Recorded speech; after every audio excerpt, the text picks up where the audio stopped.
الحمد للہ وکفى وسلام علی عباده الذین اصطفى اما بعد فاعوذ باللہ من الشیطان الرجیم بسم اللہ الرحمن الرحیم کنتم خیر امۃ اخرجت للناس تأمرون بالمعروف وتنہون عن المنکر وقال اللہ تعالی فی مقام آخر والمؤمنون والمؤمنات بعضهم أولياء بعض يأمرون بالمعروف وينهون عن المنكر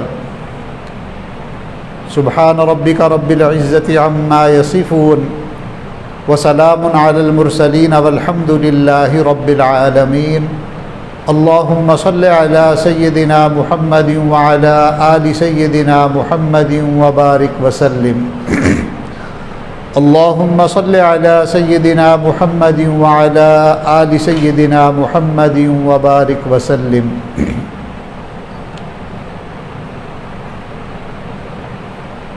اللہ رب العزت کا ارشاد ہے والمؤمنون والمؤمنات، ایمان والے مرد اور ایمان والی عورتیں، بعضهم اولیاء بعض، یہ ایک دوسرے کے مددگار ہوتے ہیں، یأمرون بالمعروف وینہون عن المنکر، یہ بھلی باتوں کا حکم کرتے ہیں اور بری باتوں سے روکتے ہیں۔ جس نے بھی کلمہ پڑھا اس نے اللہ رب العزت کے ساتھ ایک عہد کر لیا۔ یہ کلمہ ایک عہد ہے، اس عہد کے کرنے سے بندہ ایمان والا بن جاتا ہے، اور یہ ایمان اللہ رب العزت کی ایک امانت ہے۔ اللہ رب العزت نے قرآن پاک میں ارشاد فرمایا انا عرضنا الامانۃ علی السماوات والارض، ہم نے یہ بار امانت آسمان اور زمین کو پیش کیا۔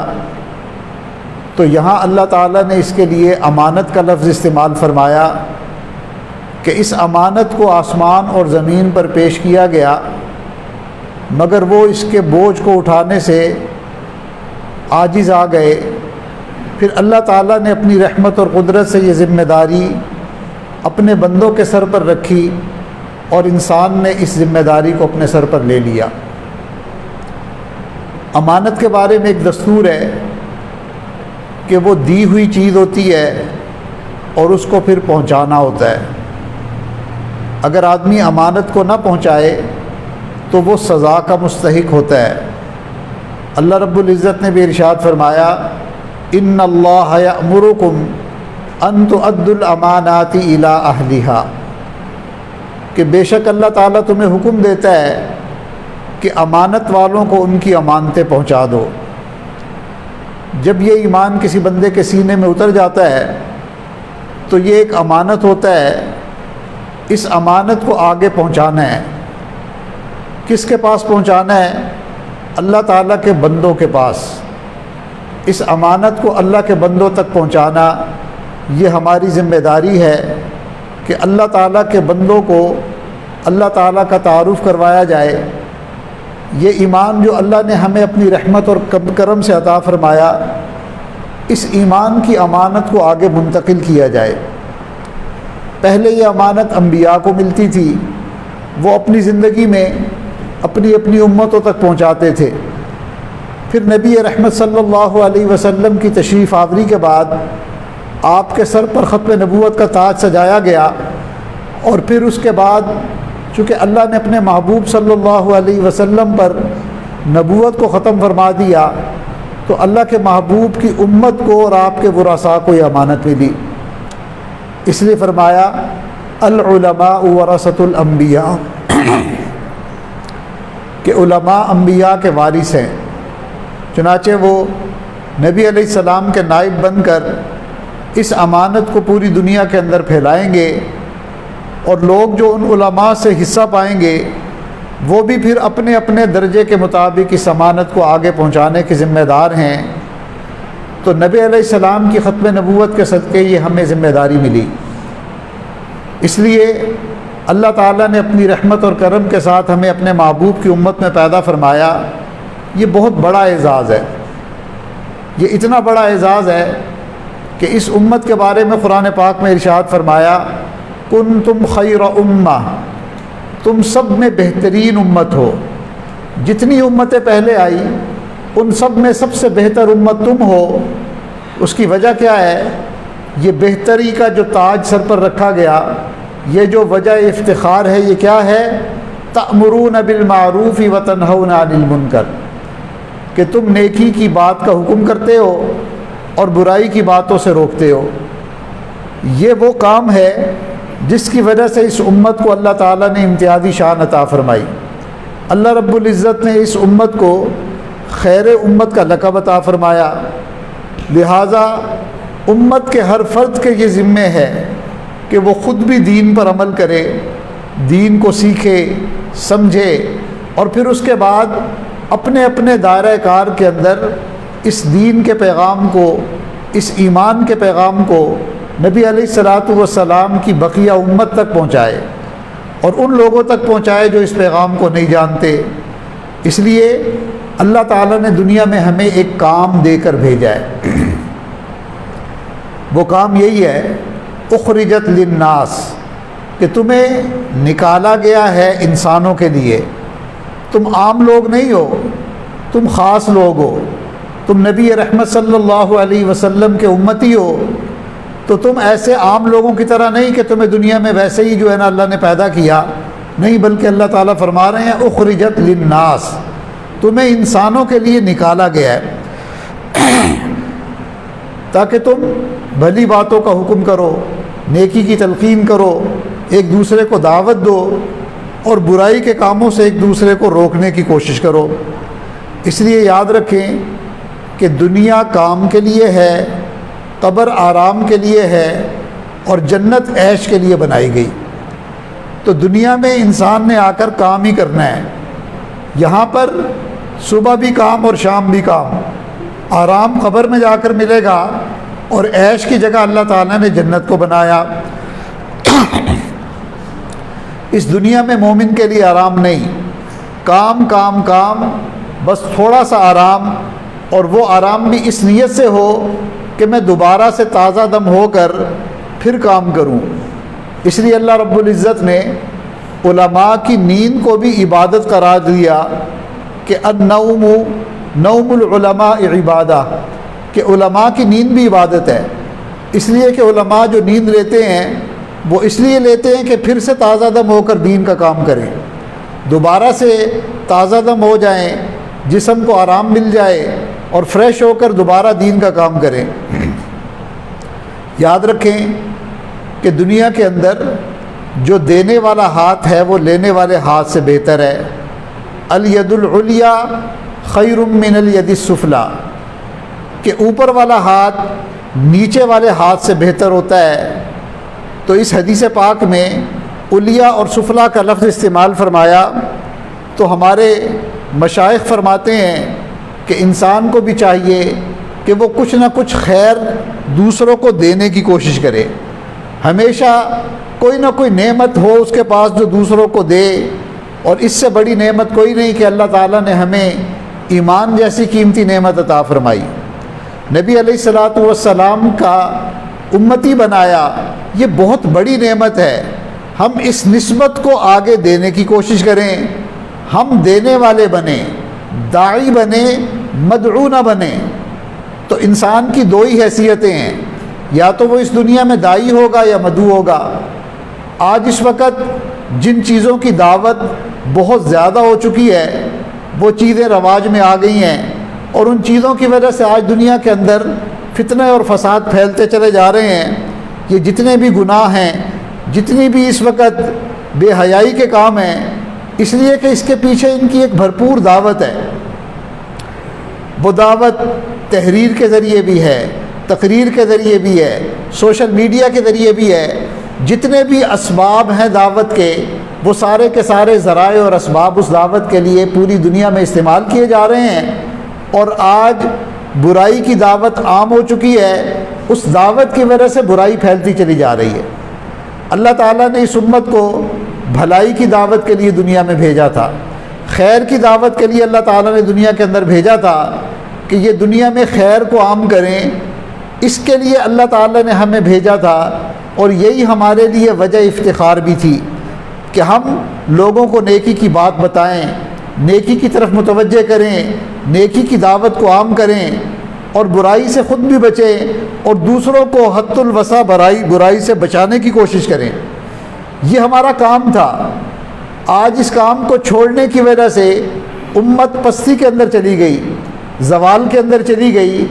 یاد رکھیں کہ اس امت کی موجودہ پستی کا ایک ہی حل ہے کہ یہ اپنے اصل کام کے اوپر آ جائے۔ جس مقصد کے لیے اللہ تعالیٰ نے اس امت کو بھیجا تھا، جس امت کو اللہ تعالیٰ نے جس مقصد کے لیے بنایا تھا، اگر اس مقصد پر آئیں گے تو اس زوال سے نکل سکتے ہیں، ہم اس پستی سے نکل سکتے ہیں۔ اس کا ایک ہی حل ہے کہ ہم اپنے آپ درجے میں، اپنے دائرہ کار میں ہم داعی بنیں، دین کی دعوت دینے والے بنیں، دین کے پیغام کو عام کرنے والے بنیں۔ آج تو حالت یہ ہو گئی ہے کہ گھر کے اندر باپ اپنی اولاد کو نصیحت کرنا چھوڑ چکا ہے، ماں اپنی بیٹیوں کو نصیحت کرنی چھوڑ چکی ہے۔ گھر میں سب کچھ ہوتا ہے، اگر نہیں ہوتا تو نصیحت نہیں ہوتی، نصیحت نہیں کرتے، جس کی وجہ سے اور باقی چیزوں کی جو ٹریننگ ہے اور تعلیم ہے وہ ٹی وی کے ذریعے، سوشل میڈیا کے ذریعے مسلسل وہ چیزیں فیڈ ہو رہی ہیں، اور بچوں کا اور گھر والوں کا یقین اور ذہن اس کے مطابق بنتا چلا جا رہا ہے۔ ہمیں چاہیے تھا کہ ہم گھر میں بھی اپنے بچوں کو نصیحت کرتے، ہم ان کو دین کی طرف لانے کی محنت اور کوشش کرتے۔ ہم نے یہ محنت چھوڑ دی۔ اب اس محنت کے چھوڑنے کی وجہ سے آج ہمارے بچے بھی ہماری بات نہیں سنتے، وہ بھی دین پر عمل نہیں کرتے۔ ہمارے حضرت فرماتے ہیں کہ جس گھر کے مرد گھر والوں کو نصیحت کرنا چھوڑ دیں، اس گھر کے مردوں میں اور مردوں میں کوئی فرق نہیں ہوتا۔ جس گھر میں مرد لوگ اپنے گھر والوں کو، اپنے اہل و عیال کو نصیحت کرنا چھوڑ دیں تو اس گھر کے مردوں اور مردوں میں کوئی فرق نہیں ہوتا۔ اگر بندہ نصیحت کا کام ہی نہیں کر رہا تو پھر اس سے تو مردہ بہتر ہے۔ اس لیے قرآن پاک کے اندر اللہ تعالیٰ نے فرمایا والمؤمنون والمؤمنات، ایمان والے مرد اور ایمان والی عورتیں، بعضهم اولیاء بعض، یہ ایک دوسرے کے مددگار ہیں، ایک دوسرے کے معاون ہیں، ایک دوسرے کے ہیلپ کرنے والے ہیں۔ کس کام میں معاون ہیں، کس کام میں مددگار ہیں؟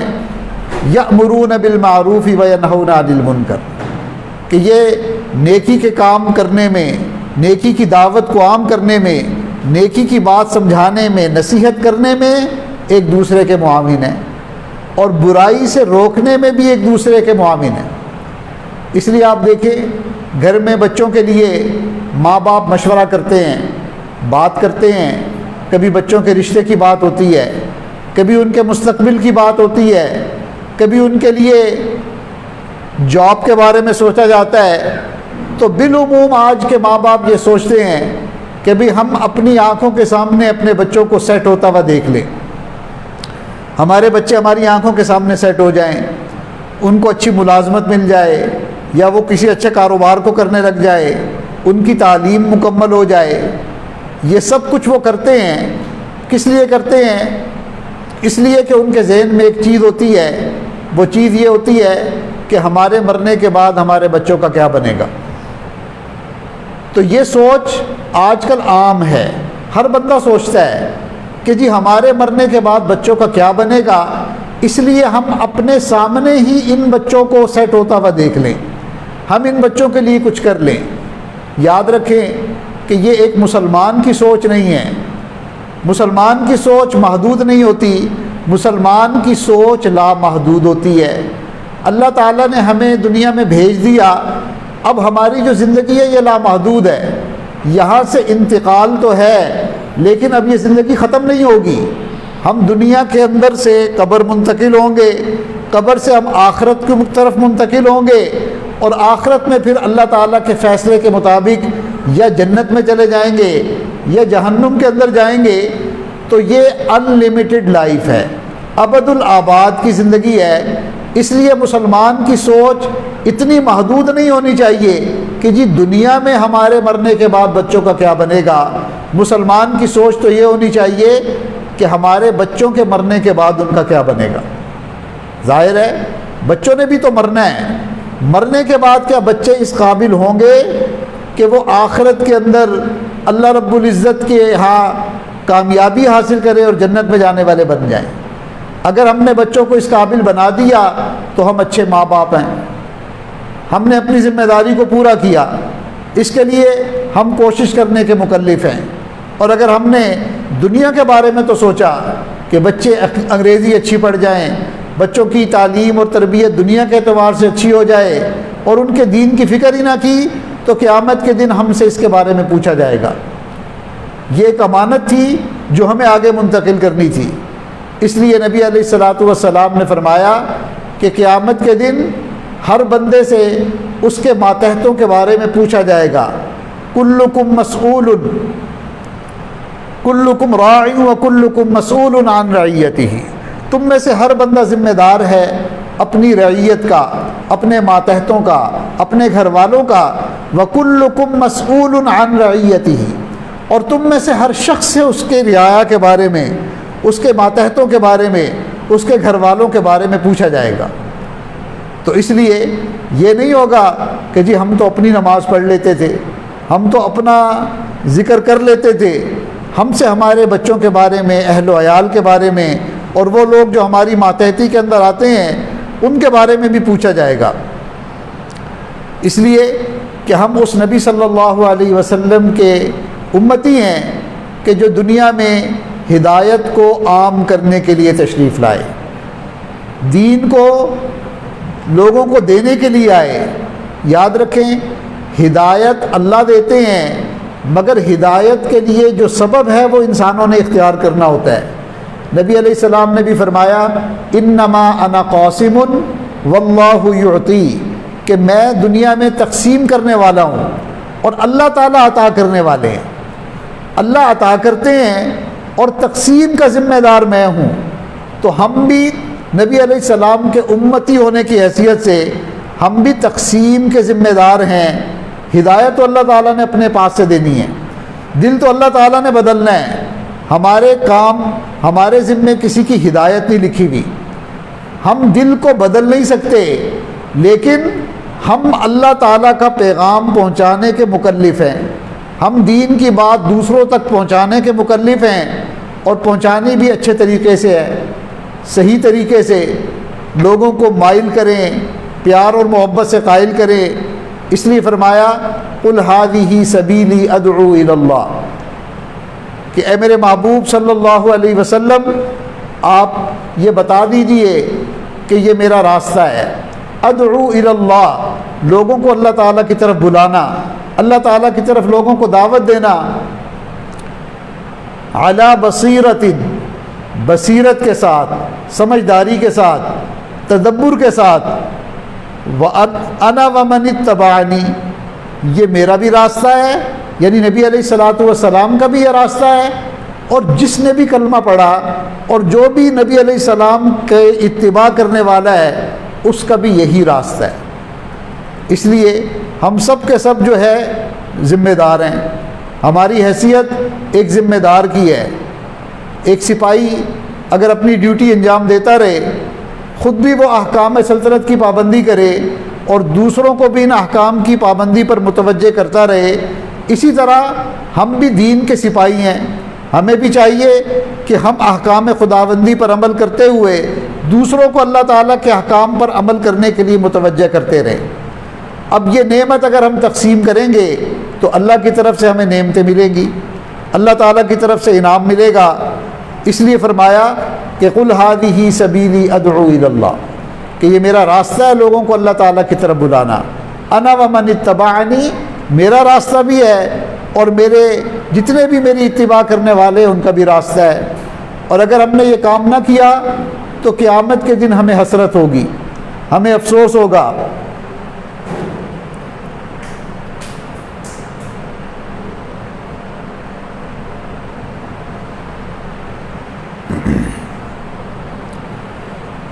جیسے دنیا میں کسی کے ذمے کوئی کام لگایا جائے اور وہ اپنی ذمہ داری کو پورا نہ کرے تو ایک وقت آتا ہے کہ اسے شرمندگی اٹھانی پڑتی ہے، اسے پچھتاوا ہوتا ہے، اس کو عزت کے بجائے ذلت ملتی ہے، اسی طرح مومن کو اللہ تعالیٰ نے جس کام کے لیے دنیا میں بھیجا ہے، مومن کی جو ذمہ داری ہے، اگر مومن اس ذمہ داری کو پورا نہیں کرے گا تو قیامت کے دن کیا حال ہوگا؟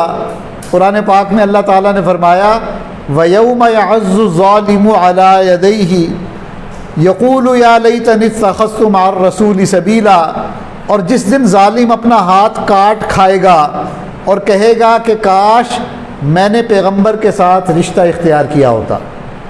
پیغمبر کے ساتھ رشتہ کیا مطلب؟ اللہ کے محبوب صلی اللہ علیہ وسلم کا جو کام تھا، جو ان کا مقصد تھا، جو ان کا مشن تھا، جو غم وہ دنیا میں لے کر آئے، میں نے بھی اسی غم کو اختیار کیا ہوتا، میں نے بھی اسی مشن کو اپنایا ہوتا، میں نے بھی اسی ذمہ داری کو اپنی ذمہ داری بنایا ہوتا۔ چونکہ میں نے نہیں بنایا تو اتنا پچھتاوا ہوگا، اتنا افسوس ہوگا کہ اللہ نے مجھے اتنی اونچی امت میں پیدا کیا، اللہ تعالیٰ نے مجھے اتنا اونچا مقام دیا۔ چونکہ ہم نے علماء سے سنا ہے کہ پہلے انبیاء اللہ تعالیٰ سے دعائیں مانگی کہ یا اللہ ہمیں وہ آخری امت عطا فرما جسے آپ نے خیر امت کا لقب عطا کیا۔ اللہ رب العزت نے چونکہ اس امت کو نبی علیہ السلام کے لیے مخصوص کر دیا تھا، تو بعض انبیاء نے یہ دعا بھی مانگی کہ یا اللہ ہمیں اس امت میں سے پیدا فرما دے۔ اس سے اندازہ لگائیں کہ امت محمدیہ صلی اللہ علیہ وسلم کا فرد ہونا یہ کتنی بڑی عزت کی بات ہے، کتنی بڑی سعادت کی بات ہے، یہ کتنا بڑا مقام ہے جو اللہ تعالیٰ نے عطا فرمایا۔ اب اس ذمہ داری کے کچھ تقاضے ہیں، اگر اس تقاضے کو پورا نہ کیا تو قیامت کے دن پچھتاوا بھی اتنا ہی بڑا ہوگا، اور وہ اتنا ہوگا کہ بندہ اس پچھتاوے کی وجہ سے اپنے ہاتھ کو چبائے گا، اپنے ہاتھ کو کاٹ کھائے گا۔ یا لیتنی اتخذت مع الرسول سبیلا، کاش کہ میں نے رسول صلی اللہ علیہ وسلم کے ساتھ اپنے رشتے کو نبھایا ہوتا، کاش میں نے اس تعلق کو نبھایا ہوتا۔ وہ کہیں گے کاش ہم نے نبی علیہ السلام کے طرز زندگی کو اپنایا ہوتا، تو اس بات کی ان کو حسرت ہوگی۔ اب دیکھیں یہ جو دعوت و تبلیغ کا کام ہے یہ اللہ رب العزت کی طرف سے کھلا اور ڈھلا کام ہے۔ اس کے طریقے کو اللہ تعالیٰ نے ہر زمانے کے علماء کے اوپر چھوڑ دیا کہ امت کے علماء قرآن اور حدیث کی روشنی میں وقت کے مطابق، زمانے کے حالات کے مطابق وہ اس طریقے کو اپنائیں گے، اور وہ جو بھی طریقہ اختیار کریں گے اللہ تعالیٰ اس میں برکت ڈال دیں گے۔ مگر ذمہ داری سب کی ہے۔ چنانچہ ایک جماعت ایسی بنی کہ جس نے دعوت و تبلیغ کے نام پر اس دعوت کے طریقے کو اپنایا، اور اللہ تعالیٰ نے ان کے کام میں برکت ڈال دی۔ الحمدللہ امت کے لاکھوں افراد کو اللہ نے اس سے فائدہ پہنچایا، پوری دنیا کے اندر اس دعوت کو اللہ نے اس جماعت کے ذریعے عام کیا۔ مگر یہ فقط ایک جماعت کا کام نہیں ہے، یہ پوری امت کا کام ہے، ہر فرد کا کام ہے۔ کہیں اللہ تعالیٰ نے بعض علماء کو کے دل میں یہ بات القاء کی کہ تم مدارس کی شکل میں دعوت کو عام کرو، اس لیے کہ دین کا علم سیکھیں گے، علوم نبوت کو حاصل کریں گے تو اللہ تعالیٰ ان کے دلوں کو منور کریں گے، پھر اس علم کی روشنی میں یہ دین کی بات جب دوسروں تک پہنچائیں گے تو یہ بات اور بھی زیادہ مؤثر ثابت ہوگی، اور بھی زیادہ لوگوں کے دل میں اترے گی۔ تو بعض علماء کے دل میں اللہ تعالیٰ نے اس بات کو القاء کیا کہ تم مدارس کی ایک ترتیب بناؤ اور مدارس کے ذریعے دعوت کے کام کو دنیا کے اندر عام کرو۔ الحمدللہ اللہ نے اس کے ذریعے بھی پوری دنیا کے اندر ایک انقلاب برپا کر دیا۔ دنیا کے جس ملک میں چلے جائیں وہاں کوئی نہ کوئی مدرسہ ہوگا، کوئی نہ کوئی مکتب ہوگا، کوئی نہ کوئی قرآن سیکھنے یا سکھانے والا ہوگا، کوئی نہ کوئی ایسا بندہ ہوگا جو اللہ کے محبوب صلی اللہ علیہ وسلم کی حدیث کو لوگوں تک پہنچا رہا ہوگا۔ کہیں درس قرآن کی شکل میں اللہ نے دعوت کے کام کو شروع کروا دیا، کہیں خانقاہوں کی شکل میں کہ خانقاہوں میں لوگوں کو بلا کر ان کو اللہ اللہ سکھائی جائے، اللہ اللہ کروائی جائے، تاکہ ان کے دل اللہ کی محبت سے لبریز ہو جائیں، اللہ کی محبت سے بڑھ جائیں۔ یہ دل میں محبت الہی کا بڑھنا یہ ایمان کے بڑھنے کی علامت ہے۔ تو جتنا ایمان بڑھے گا داعی کی دعوت اتنی ہی مؤثر ہوگی۔ تو بعض علماء کے دل میں اللہ تعالیٰ نے یہ بات ڈالی کہ تم اس فریضے کو خانقاہی محنت کے ذریعے اس کو عام کرو، تو یہ بات تو طے ہے کہ دعوت اللہ یہ اس امت کا فرض منصبی ہے. اس کو کسی ایک خاص ترتیب کے ساتھ چپکا دینا یہ بے وقوفی کے سوا کچھ بھی نہیں، کیونکہ پوری امت ایک ہی کام نہیں کر سکتی. اللہ تعالیٰ نے امت کے اندر مختلف صلاحیتوں کے، مختلف اہلیتوں کے لوگ ہیں، مختلف مزاجوں کے لوگ ہیں. ہر بندے کا ایک مزاج ہے. کوئی علم کی لائن کا بندہ ہے، کوئی ذکر کی لائن کا بندہ ہے، اس کے اندر اللہ تعالیٰ نے تصوف کا شوق پیدا کیا ہوا ہے، تزکیے کا شوق پیدا کیا ہوا ہے. کوئی جہاد کی لائن کا بندہ ہے کہ وہ اللہ تعالیٰ کے راستے میں اسٹرگل کرنا چاہتا ہے، جد و جہد کرنا چاہتا ہے. اسی طرح کوئی دعوت کی لائن کا بندہ ہے کہ اس کو تقریر اور تحریر کے ذریعے اس کام کا اللہ نے سلیقہ دیا ہے. تو اس لیے کسی مخصوص ترتیب کے ساتھ دعوت کو چپکا دینا یہ بھی نادانی کی بات ہے. کچھ لوگوں نے یہ سمجھ لیا ہے کہ جی خاص ترتیب کے ساتھ اگر دعوت دی جائے گی وہ تو دعوت ہے، اور باقی ایک بہت بڑا امت کا جو طبقہ ہے اس کو انہوں نے اس ترتیب سے جو باہر ہیں ان کے بارے میں انہوں نے یہ تصور کر لیا کہ وہ دعوت کا کام ہی نہیں کرتے. نہیں، دین کی دعوت کا کام اللہ تعالیٰ نے علماء سے لیا. 1400 سال میں کوئی بھی ایسا زمانہ نہیں آیا، کوئی بھی ایسا وقت نہیں آیا جب یہ دعوت نہ ہوئی ہو. یہ دعوت کی برکت تھی کہ آج یہ دین ہم تک پہنچا ہوا ہے. آج جو ہم کلمہ پڑھ رہے ہیں، مساجد میں آ جا رہے ہیں، مدارس جو بن رہے ہیں، یہ دعوت ہی کی برکت تھی. مگر ظاہر ہے کہ دعوت کی جو موجودہ ترتیب ہے یہ ترتیب تو نہیں تھی، ترتیب مختلف تھی لیکن دعوت اس کے اندر شامل تھی. اصل چیز ہے دعوت کا دینا، دعوت کا پہنچانا، لوگوں کو اللہ تعالیٰ کی طرف بلانا. ترتیب ہر زمانے کے علماء جو ہیں اس وقت کے مناسب جو موجودہ اس دور کے تقاضے ہوں گے اس کے مطابق وہ اس کو قرآن اور حدیث کی روشنی میں اس کے اصول متعین کریں گے. وہ ایک راستہ متعین کریں گے کہ ہاں بھائی ان راستوں سے اگر ہم کام کریں گے تو ظاہر ہے کہ یہ دین کی دعوت کا ایک طریقہ ہوگا. اب آپ کیا سمجھتے ہیں کہ سینکڑوں نہیں ہزاروں علماء ہیں جو ختم نبوت کے عنوان پر دین کی محنت اور دعوت کا کام پوری دنیا میں کر رہے ہیں، اور ہم کہیں کہ یہ تو دعوت کا کام ہی نہیں ہے. کتنی بڑی ذمہ داری ہے کہ آج کچھ ایسے کذاب دنیا میں پیدا ہو گئے، کچھ ایسے ایمان کے ڈاکو پیدا ہو گئے کہ جنہوں نے نبی علیہ السلام کی ختم نبوت پر ڈاکہ مارنے کی کوشش کی. جو امت کا اجماعی عقیدہ تھا، جو امت کی جو عمارت تھی دین اور اسلام کی، اس کی بنیاد پر ڈاکہ مارنے کی کوشش کی.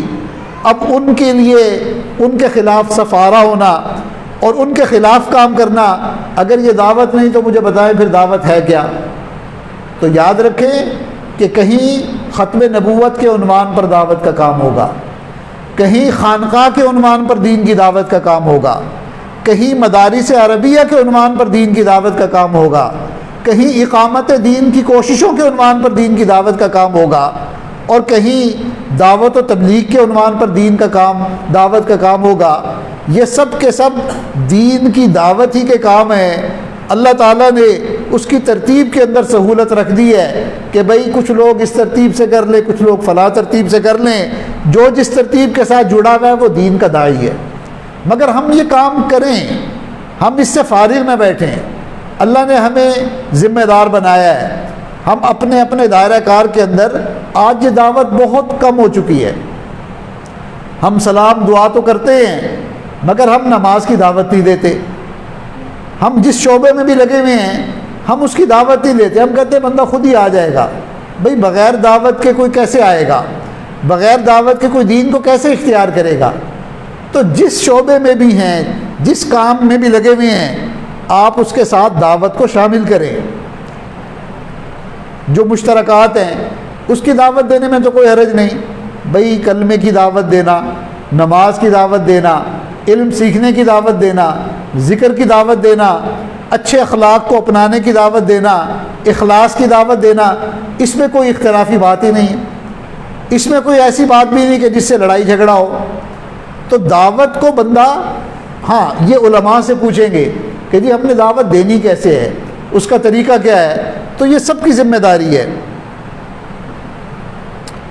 تو کچھ علماء وہ کامل طریقے سے اس فرض کفایہ کو پورا کرتے رہیں گے اور باقی ہر بندہ اپنی اپنی حیثیت کے مطابق اس کام کو کرے گا، فقط علماء کا فرض نہیں بلکہ علماء کے ساتھ ساتھ جو علماء کے پیچھے چلنے والے ہیں، ہر کلمہ گو اس کا وہ کام ہے۔ ایک آدمی اگر کہیں نوکری کرتا ہے تو وہاں پر اپنی استعداد کے مطابق وہاں بھی وہ بات کر سکتا ہے، وہاں بھی لوگوں کو اچھائی کی دعوت دے سکتا ہے۔ اچھا بھائی نماز کا وقت ہو گیا، نماز پڑھیں گے تو اللہ تعالیٰ خوش ہوں گے، اللہ ہماری روزی میں برکت، تو وقت کے مطابق حکمت کے ساتھ کسی بھی چیز کی بندہ دعوت دے۔ اچھا بھائی اللہ تعالیٰ نے حلال کمانے میں برکت رکھی ہوئی ہے، حلال میں برکت ہے اور حرام میں بے برکتی ہے۔ ہمیں کوشش کرنی چاہیے کہ ہم اپنے کام کو امانت داری کے ساتھ کریں، وقت کی پابندی کریں تاکہ ہماری تنخواہ حلال ہو۔ جب تنخواہ حلال ہوگی تو ہمارے رزق میں برکت ہوگی، ہماری زندگی میں برکت ہوگی، ہمیں نیک اعمال کی توفیق ملے گی۔ اب یہ بھی دعوت ہے، تو ہر بندہ اپنے اپنے طریقے سے انسان دعوت دے سکتا ہے اور یہ دعوت ہم سب کو دینی چاہیے۔ اور یاد رکھیں کہ دعوت کا سب سے جو مؤثر طریقہ ہے وہ یہ کہ بندہ خود مجسم دعوت بن جائے، سر کے بالوں سے لے کر پاؤں کے ناخنوں تک وہ نبی علیہ السلام کی مبارک سنتوں کا متبع بن جائے، سنت کو اپنے اوپر جو ہے نا وہ اپنا لے، نبی علیہ السلام کی سنتوں کو اپنا لے، چلتا پھرتا محمدی نظر آئے۔ یہ سب سے بہتر دعوت ہے، یہ بہترین دعوت ہے، اور کئی دفعہ زبانی دعوت سے یہ دعوت زیادہ مؤثر ثابت ہوتی ہے۔ لوگ تقریر سے زیادہ عمل کو دیکھتے ہیں۔ اگر انسان کا عمل سنت کے مطابق ہے، اگر اس کے اخلاق نبی علیہ السلام کے اخلاق کے مطابق ہیں، اس کی نشست و برخاست، اس کا چلنا پھرنا، اس کے معاملات نبی علیہ السلام کے معاملات کے مطابق ہیں، تو یاد رکھیں اس سے زیادہ مؤثر دعوت اور کوئی نہیں ہو سکتی۔ اور اگر زبان سے لوگ دعوت دے اور عمل اس کے برخلاف ہو تو اس دعوت کے اندر وہ تاثیر نہیں ہوگی جو ہونی چاہیے۔ صحابہ اکرام وہ مجسم دعوت بن گئے تھے۔ چنانچہ ایک کچھ صحابہ تجارت کی غرض سے ایک ملک میں گئے اور وہاں جا کر انہوں نے تجارت شروع کر دی، دکان شروع کر دی، اور لوگوں کے ساتھ ان کی ڈیلنگ اتنی فیئر تھی، اتنا ان کے معاملات میں صفائی اور ستھرائی تھی، امانت داری کا خیال، چیز کے اندر کوئی نقص ہوتا تھا تو واپس کر لیتے تھے، سچ بولتے تھے، جھوٹ نہیں بولتے تھے، چیز کے عیب کو چھپاتے نہیں تھے۔ اب جب انہوں نے ان اصولوں کے ساتھ تجارت کرنی شروع کی تو لوگ ان کی طرف متوجہ ہونے شروع ہوئے۔ لوگوں نے کہا کہ بھئی یہاں خالص مال ملتا ہے اور یہ سچ بولنے والے لوگ ہیں، اور چیز کے اندر اگر کوئی عیب ہو تو یہ واپس بھی کر لیتے ہیں، لہذا ہم نے ان سے چیز لینی ہے۔ اب جب کچھ لوگ متوجہ ہوئے تو خود بخود ان کے اس عمل کی دعوت عام ہونے لگ گئی، باقی لوگوں کو بھی پتہ لگا اور باقی لوگ بھی ان کے پاس آنے لگ گئے۔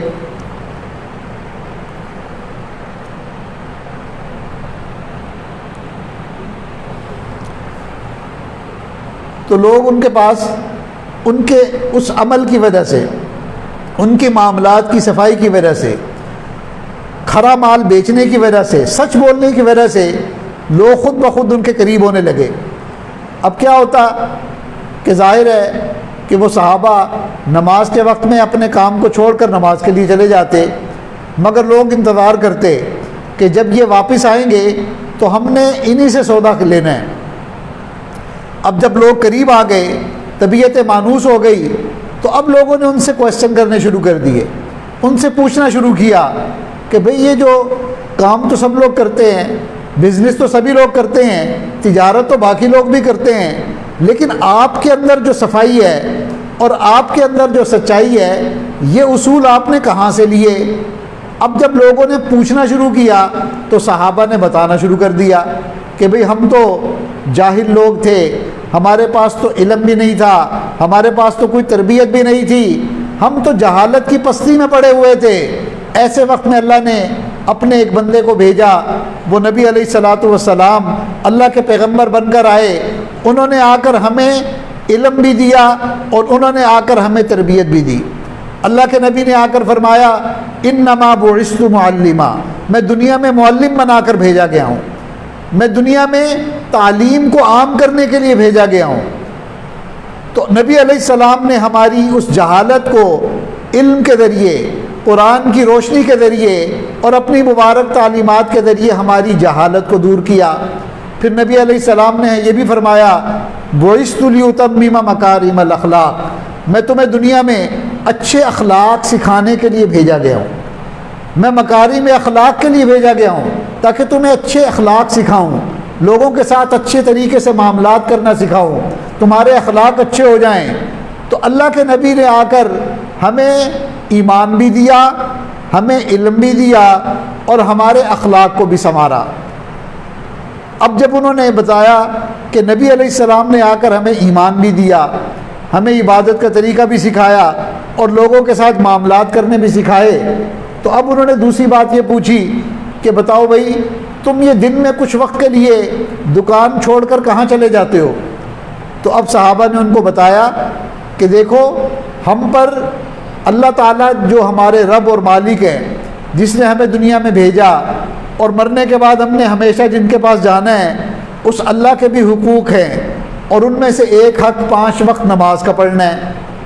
اب اتنے اچھے طریقے سے پہلے اپنے معاملات کے ذریعے ان کو اپنا گرویدہ بنایا، ان کے دلوں کو مانوس کیا، ان کے دلوں میں اپنی محبت ڈال دی۔ اب جب انہوں نے یہ باتیں ان کو بتائی تو لوگوں نے اگلی بات یہ کی کہ تم ہمیں بھی اپنے جیسا بناؤ۔ چنانچہ صحابہ نے ان کو کلمہ بھی پڑھانا شروع کر دیا، چیز بھی دیتے تھے اور ایمان بھی دیتے تھے، سودا بھی ان کو بیچتے تھے اور ان کو کلمہ بھی پڑھاتے تھے۔ اللہ تعالیٰ نے چند صحابہ کے اس اخلاص بھری محنت کی وجہ سے پورے کے پورے ملک کو جو ہے وہ اللہ تعالیٰ نے اسلام کی نعمت عطا فرما دی۔ بعض علماء فرماتے ہیں کہ یہ انڈونیشیا کا ملک تھا، اور بعض علماء نے لکھا ہے کہ چائنا کے اندر دین اس طرح پھیلا۔ بہرحال صحابہ کی جو دعوت، جو عمل کی جو دعوت تھی، جب صحابہ نے اپنے پورے کے پورے جسم کو مجسم دعوت بنایا تو اس کی وجہ سے اللہ تعالیٰ نے علاقوں کے علاقے جو ہے ان کے ہاتھوں فتح کروا دیے۔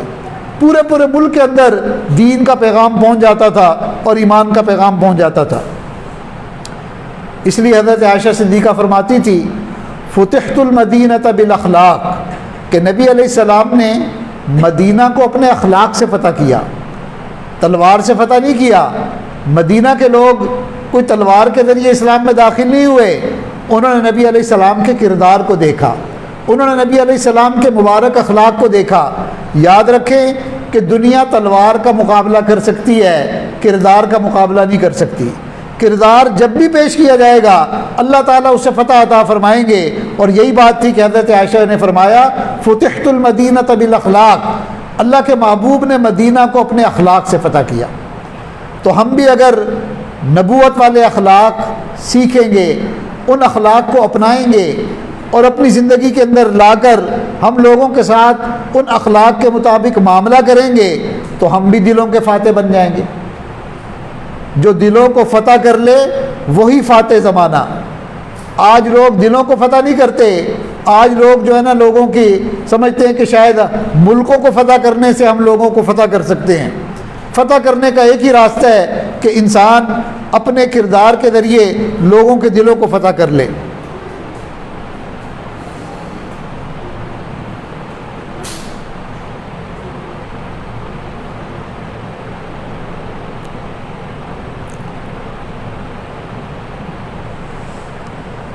تو یہ ذمہ داری نبی علیہ السلام کی ختم نبوت کی برکت سے صحابہ کو منتقل ہوئی، صحابہ سے تابعین کو منتقل ہوئی، اور تابعین سے اللہ تعالیٰ نے ذمہ داری کو پوری امت کی طرف منتقل کیا۔ لہذا یہ ہماری سب کی ذمہ داری ہے کہ ہم اس کام کو اللہ کی رضا کے لیے کرنے والے بن جائیں۔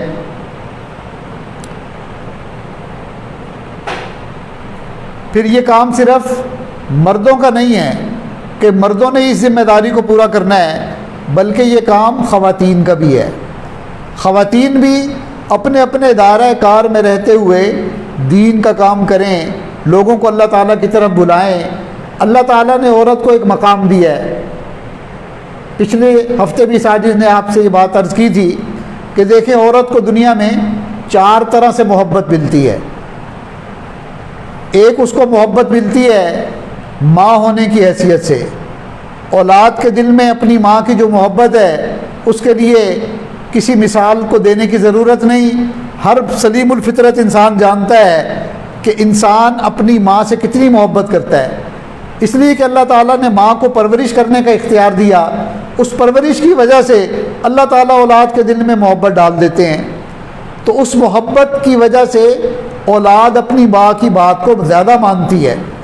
اس لیے کئی دفعہ اگر کوئی بات منوانی ہو اور ماں زبان سے نہ بھی منوا سکے تو اس کی آنکھ سے نکلے ہوئے آنسو جو ہیں وہ بڑی سی بڑی بات کو جو ہے نا اپنے حق میں کروا لیتے ہیں۔ ماں کی آنکھ میں آنسو بچے برداشت نہیں کر سکتے کہ بھئی امی نے اتنی بڑی بات کہہ دی اور ان کی آنکھوں میں آنسو ہے، ہم نے ان کی بات ماننی ہے۔ تو عورت کو ایک محبت ملتی ہے ماں کی حیثیت سے، اولاد اپنی ماں کی بات کو مانتی ہے۔ ایک عورت کو محبت ملتی ہے بیوی ہونے کی حیثیت سے۔ ہم نے دیکھا ہے کہ نیک خاوند اپنی بیویوں سے محبت بھی کرتے ہیں اور اس محبت کی وجہ سے ان کی باتیں مانتے بھی ہیں، ان کے مشوروں کو قبول کرتے ہیں۔ اور ایک عورت کو محبت ملتی ہے بہن ہونے کی حیثیت سے کہ عورت بھائی اپنی بہنوں سے محبت بھی کرتے ہیں اور بہنوں کی بات اور ان کی فرمائش کو پورا بھی کر دیتے ہیں۔ اسی طرح عورت کو ایک محبت ملتی ہے بیٹی ہونے کی حیثیت سے کہ اکثر ہم نے دیکھا ہے کہ باپ اپنی بیٹی کی فرمائش کو رد نہیں کرتا، بیٹے کی بات کو تو کئی دفعہ انکار کر دے گا مگر بیٹی کی فرمائش کو رد کرنا اس کے لیے بڑا مشکل ہو جاتا ہے۔ تو جب اللہ تعالیٰ نے عورت کو یہ محبتیں دی کہ اسے ماں کی حیثیت سے بھی محبت ملتی ہے، اسے بہن کی حیثیت سے بھی محبت ملتی ہے، بیٹی کی حیثیت سے بھی محبت ملتی ہے اور بیوی کی حیثیت سے بھی محبت ملتی ہے، تو عورت ان محبتوں کو اگر دین کے لیے استعمال کرنا چاہے تو وہ دین کے لیے بھی استعمال کر سکتی ہے۔ جیسے بیوی اپنے خاوند کی محبت کو جوتے کے لیے مجھے نیا جوتا لے دیں، مجھے نیا سوٹ لے دیں، یا مجھے آپ مہینے کے اندر اتنا جیب خرچ دیں، یا مجھے فلاں چیز دیں، تو یہ باتیں منوا لیتی ہیں کہ نہیں منوا لیتی؟ تو بھائی اگر عورت یہ بات منوا سکتی ہے اور وہ محسوس کرتی ہے کہ میرا خاوند دین کے معاملے میں ذرا کمزور ہے، دین کے اوپر چلنے میں تھوڑا سا سست ہے، نماز مسجد میں جماعت کے ساتھ نہیں پڑھتا، تو وہ کیا خاوند کو نمازی نہیں بنا سکتی؟ وہ اگر یوں کہیں کہ جی آپ مسجد میں جا کر نماز پڑھا کریں، میرا بھی دل چاہتا ہے کہ آپ مسجد میں نماز پڑھیں اور وہاں جا کر میرے لیے اور بچوں کے لیے دعا مانگیں، اللہ تعالیٰ کتنا خوش ہوں گے۔ یقیناً عورت جو ہے وہ اپنے خاوند کو نمازی بنا سکتی ہے۔ اگر وہ جوتا کپڑا منوا سکتی ہے تو وہ کیوں نہیں مسجد میں بھیج سکتی اپنے خاوند کو؟ ماں بیٹا اسکول نہیں جاتا تو اس کو مختلف طریقوں سے پریشرائز کرتی ہے، مختلف ہیلے بہانے اختیار کرتی ہے کہ تمہیں جانا ہے، میں تم سے ناراض ہو جاؤں گی، تمہیں جیب خرچ نہیں ملے گا۔ اور کئی دفعہ ماں یہ بھی کہہ دیتی ہے کہ میں تم سے بات نہیں کروں گی، میں کھانا پینا چھوڑ دوں گی۔ بالآخر ماں اپنی بات دنیا کے معاملے میں منوا لیتی ہے اور دین کے معاملے میں اگر بات کریں تو کہتے جی ہم کیا کریں، ہماری تو کوئی مانتا ہی نہیں، ہم کیسے کہ ہماری تو کوئی سنتا ہی نہیں۔ بھئی جب بچہ اسکول نہیں جا رہا ہوتا اور آپ بالآخر اس کو اسکول بھیج دیتی ہیں، بچہ کالج نہیں جاتا آپ اسے کالج جانے پہ تیار کر دیتی ہیں، بچہ جاب پہ نوکری پہ نہیں جا رہا آپ اس کو مجبور کر دیتی ہے، وہ جانے پہ تیار ہو جاتا ہے۔ یہ کیسے ہو سکتا ہے کہ بچہ نماز کے لیے نہیں جا رہا اور آپ اس کو نہیں بھیج سکتی؟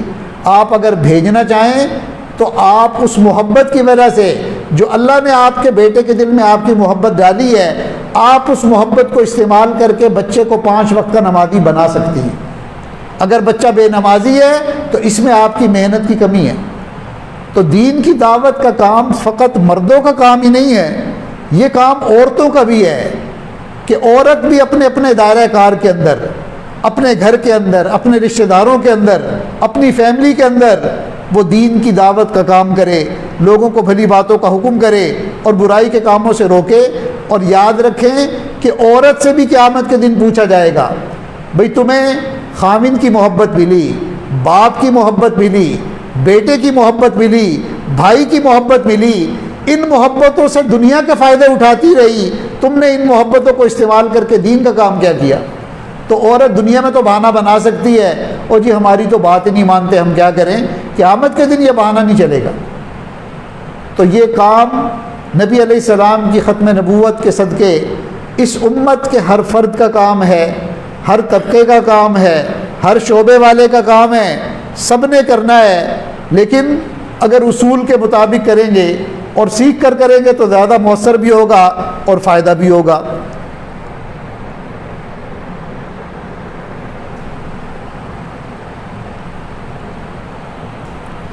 دیکھیں، دین کی دعوت کا کام جو بھی کر رہا ہے نا، جس شکل میں بھی کر رہا ہے، اسے اپنے اندر کچھ صفات پیدا کرنی پڑیں گی، کیونکہ ذمہ داری ہے اور ذمہ داری کو سیکھنا پڑتا ہے۔ ذمہ داری کو طریقے سے کرنے کے لیے اس کام کو سیکھنا پڑتا ہے، تب بندہ انجام دے سکتا ہے، اور بغیر سیکھے اگر کرے گا تو ظاہر ہے پھر اس سے غلطیاں ہوں گی، اور غلطیوں کی وجہ سے کئی دفعہ نتیجہ الٹ بھی جاتا ہے، بجائے فائدے کے نقصان ہو جاتا ہے، بجائے اس کے کہ بندہ قریب آئے وہ دین سے اور دور چلا جاتا ہے، اور کئی مرتبہ ہم لوگوں کو محروم کرنے کا سبب بن جاتے ہیں، بجائے اس کے کہ دین کے قریب کریں ہم ان کی محرومی پر مہر لگا دیتے ہیں۔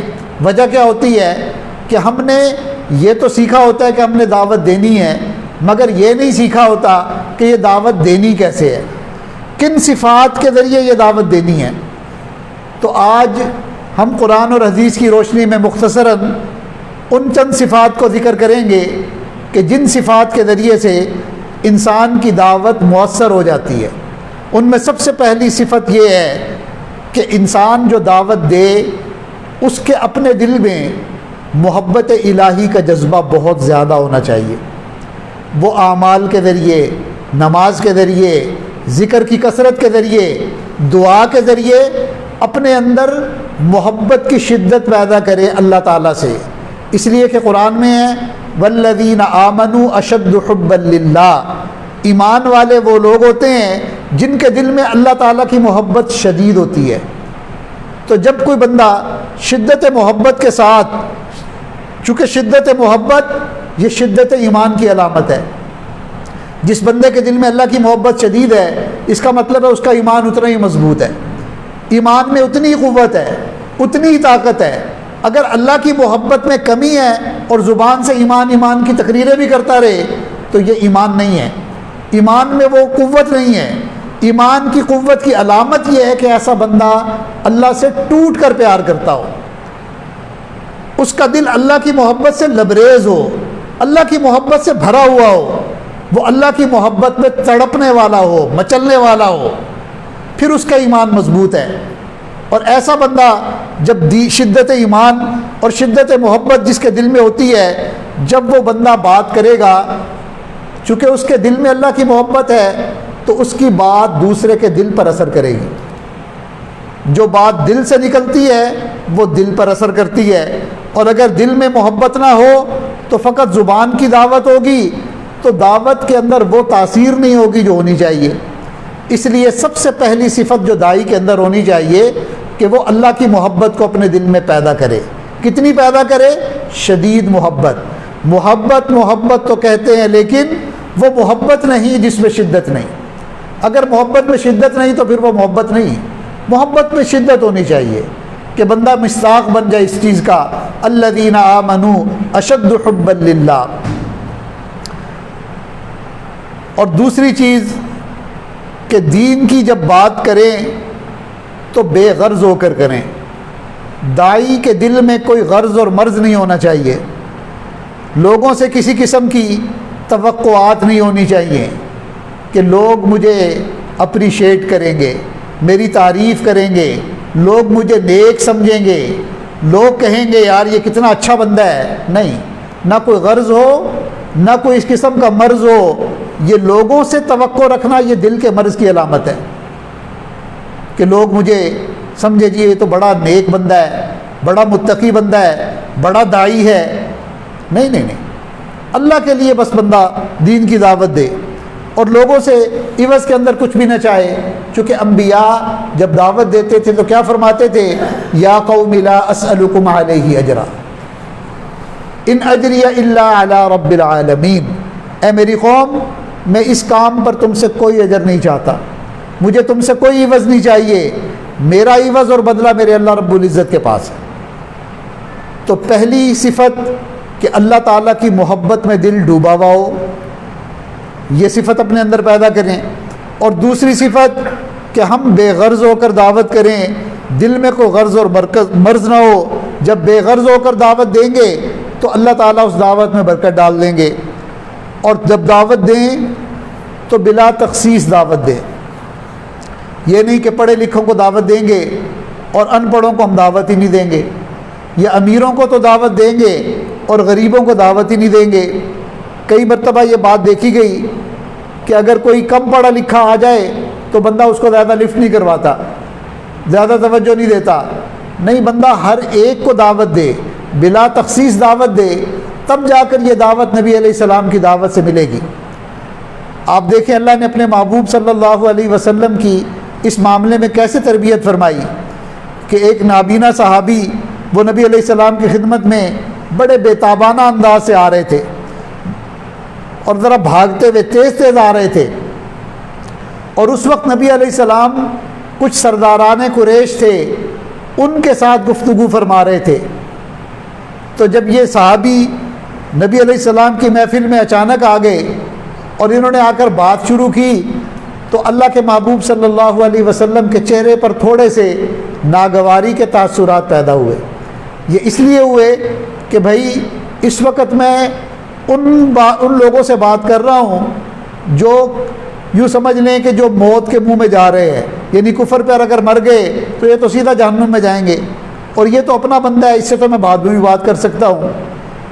تو نبی علیہ السلام نے تھوڑا سا ناپسندیدگی کا اظہار کیا، مگر اللہ تعالیٰ نے اپنے اس بندے کی طلب کی وجہ سے، جو طلب کی وجہ سے آیا تھا، اگرچہ وہ نابینا تھا، اللہ نے قرآن میں اپنے محبوب صلی اللہ علیہ وسلم کو محبوبانہ انداز میں، پیار سے محبوبانہ انداز میں اللہ نے فرما دیا عبس وتولی ان جاءہ الاعمی، ترش رو ہوئے اور منہ پھیر لیا آپ نے اس بندے سے جو ایک نابینا آپ کے پاس آیا۔ مطلب یہ تھا کہ وہ بھاگتا ہوا آیا تھا، دوڑتا ہوا آیا تھا، آپ اگر اس کو نصیحت کرتے تو ہو سکتا ہے کہ وہ ستھرا ہو جاتا۔ تو اللہ تعالیٰ کو یہ چیز پسند ہی نہیں کہ ایک بندہ طلب لے کر آئے اور آپ اس کو لفٹ ہی نہ کروائیں، آپ اس کی بات ہی نہ سنیں، آپ اس کو وقت دیں، اور یہ دعوت عام ہونی چاہیے۔ کوئی بھی انسان آپ کے پاس آئے، یہ دیکھیں کہ اس میں طلب ہے کہ نہیں ہے۔ اگر طالب صادق ہے تو آپ کو جتنا بھی وقت نکالنا پڑے آپ اس کے لیے اپنے وقت کو فارغ کریں، اپنے تقاضوں کو قربان کریں، اپنے نیند کے تقاضے کو قربان کریں۔ تو یہ صفت بھی داعی کے اندر ہونی چاہیے۔ جو داعی جس شکل میں بھی دعوت دے رہا ہے اس کے اندر کہ وہ دعوت بلا تخصیص دے، یہ نہیں کہ خواص کو تو دعوت اور عوام جو ہے ان کو فارغ، ہر بندے کو دعوت دینی ہے۔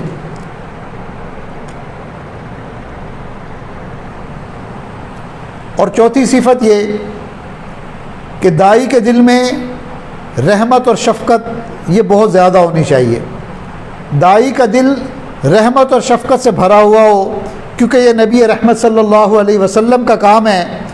ذرا ذرا سی بات پر غصے میں بھر جانا یا چڑ جانا یا دوسرے سے ناراض ہو جانا کہ جی میں نے تو اس کو سمجھایا ہے اور یہ تو سمجھتا ہی نہیں، میں اس کو بتا چکا ہوں میری بات ہی نہیں مانتا، یہ داعی کا کام نہیں ہے، یہ داعی کی صفات نہیں ہے۔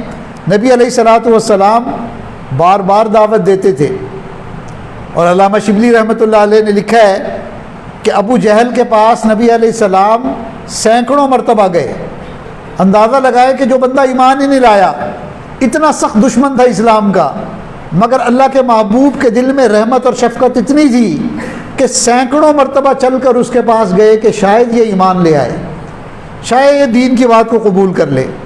اور ہم کیا کرتے ہیں، ایک دفعہ کسی کو کہہ دیا اس نے نہیں مانا تو اگلی دفعہ کہنا ہی چھوڑ دیتے ہیں۔ تو رحمت اور شفقت کا دل میں ہونا یہ انسان کے لیے بہت ضروری ہے۔ اصلاح کی نیت جب دل میں ہو، اصلاح کا جذبہ جب غالب ہوتا ہے تو رحمت اور شفقت خود ہی آ جاتی ہے۔ اس لیے انبیاء اکرام میں سے ہر ایک نے فرمایا ان اريد الا الاصلاح ما استطعت، میں تو جہاں تک ہو مجھ سے ہو سکتا ہے میں اصلاح ہی چاہتا ہوں۔ تو داعی بھی یہی چاہے کہ بھئی جہاں تک میں کر سکتا ہوں میں چاہتا ہوں کہ اصلاح ہو جائے، اس لیے جو بندہ بھی اس کام کو کرے اس کا مقصد اصلاح ہونا چاہیے۔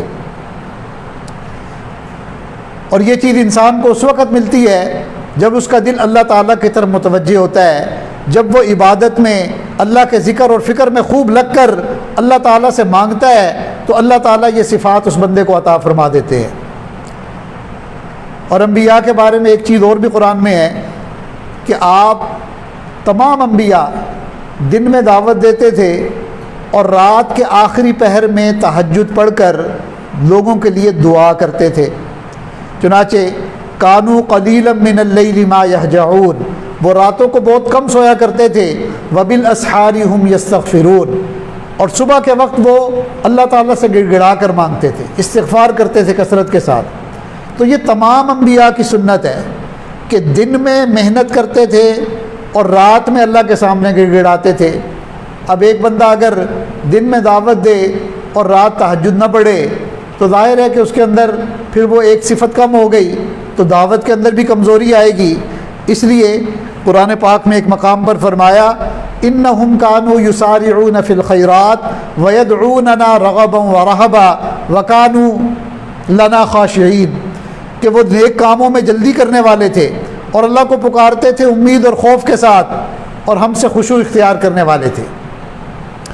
گویا داعی کے دل میں خوف بھی ہو، خشوع بھی ہو، امید بھی ہو، اور وہ اللہ تعالیٰ سے راتوں کو مانگ بھی رہا ہو۔ جب وہ یوں مانگے گا تو اللہ رب العزت پھر اس کی دعوت میں جان بھی پیدا فرما دیں گے، اور جو وہ مانگے گا اللہ تعالیٰ عطا بھی فرما دیں گے۔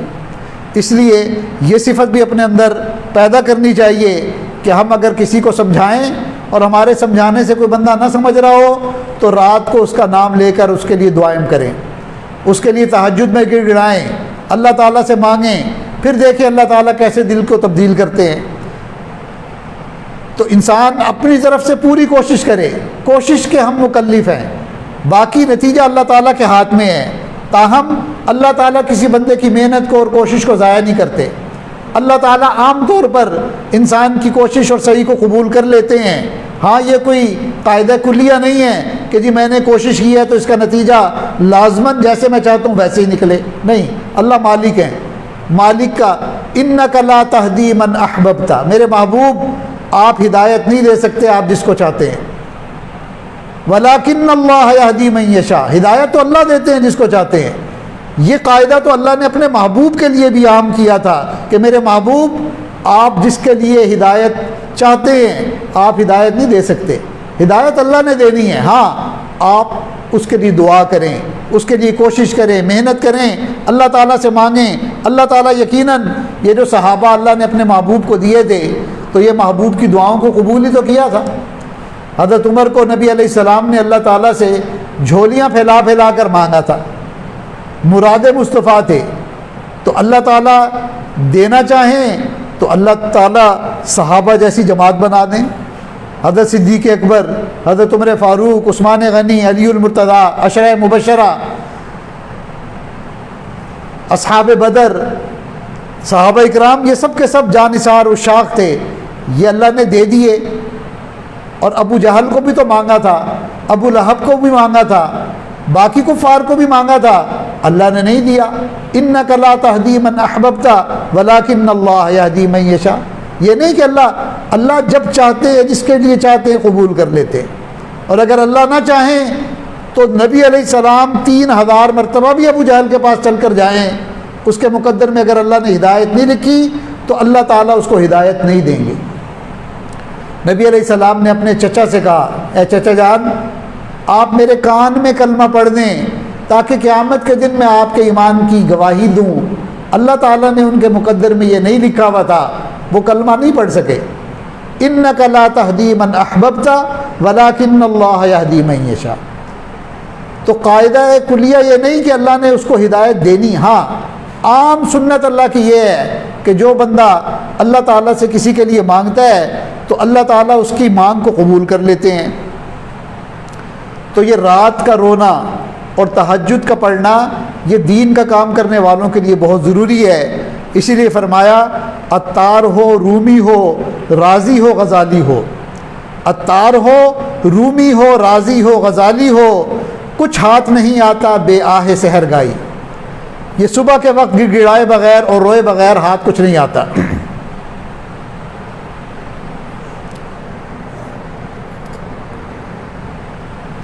نبی علیہ السلام کے 3 شاگرد تھے اور تینوں کا نام عبداللہ تھا، اور یہ ایسے عباد اللہ تھے کہ اللہ کے محبوب کی خدمت میں ایک دوسرے سے آگے بڑھنے کی کوشش کرتے تھے۔ اتنی نبی علیہ السلام کی خدمت میں آگے بڑھنے کی کوشش کرتے تھے کہ کئی مرتبہ نبی علیہ السلام رات کو ان کا نام لے کر دعائیں کرتے تھے۔ دیکھا جن کو دعائیں لینی آتی ہیں تو خود بخود ان کے لیے دعائیں رات کو نکلتی ہیں۔ تو یہ تینوں عباد اللہ جو تھے، تینوں کا نام عبداللہ تھا، یہ نبی علیہ السلام کی خدمت میں پیش ہوتے تھے، اللہ کے محبوب کے دل سے ان کے لیے دعائیں نکلتی تھی۔ کئی لوگ ہوتے ہیں انہیں دعائیں کروانے کا شوق ہوتا ہے، دعائیں لینے کا شوق نہیں ہوتا۔ اکثر دعائیں کروانے والے زیادہ ہوتے ہیں، اور جی بس دعا کر دیں۔ اپنی خصوصی دعاؤں میں یاد رکھیں آپ نے تو کوئی عمومی خدمت بھی نہیں کی، کوئی کام کیا نہیں، اور دعائیں آپ کو خصوصی چاہیے، یہ بات نہیں۔ اللہ والے دعائیں پھر بھی کرتے ہیں، ان کو جو دعا کے لیے کہتا ہے یہ ان کی ذمہ داری ہوتی ہے، وہ اس کے لیے دعا کرتے ہیں، مگر دعائیں کروانا کوئی اتنا کمال نہیں ہے۔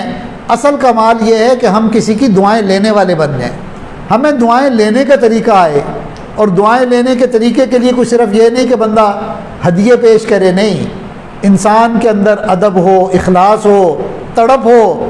اللہ والوں کے دل خود متوجہ ہوتے ہیں اور خود ان کے لیے ان کے دل سے دعائیں نکلتی ہیں۔ تو نبی علیہ السلام کی دعائیں ان کو خود بخود ملتی تھی۔ ان دعاؤں کا نتیجہ کیا نکلا کہ اللہ کے محبوب صلی اللہ علیہ وسلم کی دعاؤں کی برکت سے اللہ نے ان تینوں کو اپنے اپنے فن کا امام بنا دیا۔ چنانچہ حضرت عبداللہ بن عباس وہ امام المفسرین بن گئے، حضرت عبداللہ بن عمر امام المحدثین بنے، اور حضرت عبداللہ بن مسعود امام الفقہاء بنے۔ تو اس لیے ہمیں بھی چاہیے کہ ہم اگر دن میں کسی پر محنت کریں تو رات کو اس کے لیے دعا کریں گے، یقیناً اللہ تعالیٰ ان دعاؤں کی لاج رکھیں گے۔ اور داعی کے اندر ایک صفت یہ بھی ہونی چاہیے کہ اس کے اندر ذکر کی عادت ہونی چاہیے، وہ اللہ تعالیٰ کا ذکر کثرت سے کرنے والا ہو۔ ذکر کا کام دعوت اللہ کے لیے ضروری ہے۔ اللہ نے حضرت موسیٰ علیہ السلام کو نبوت عطا فرمائی تو کیا فرمایا؟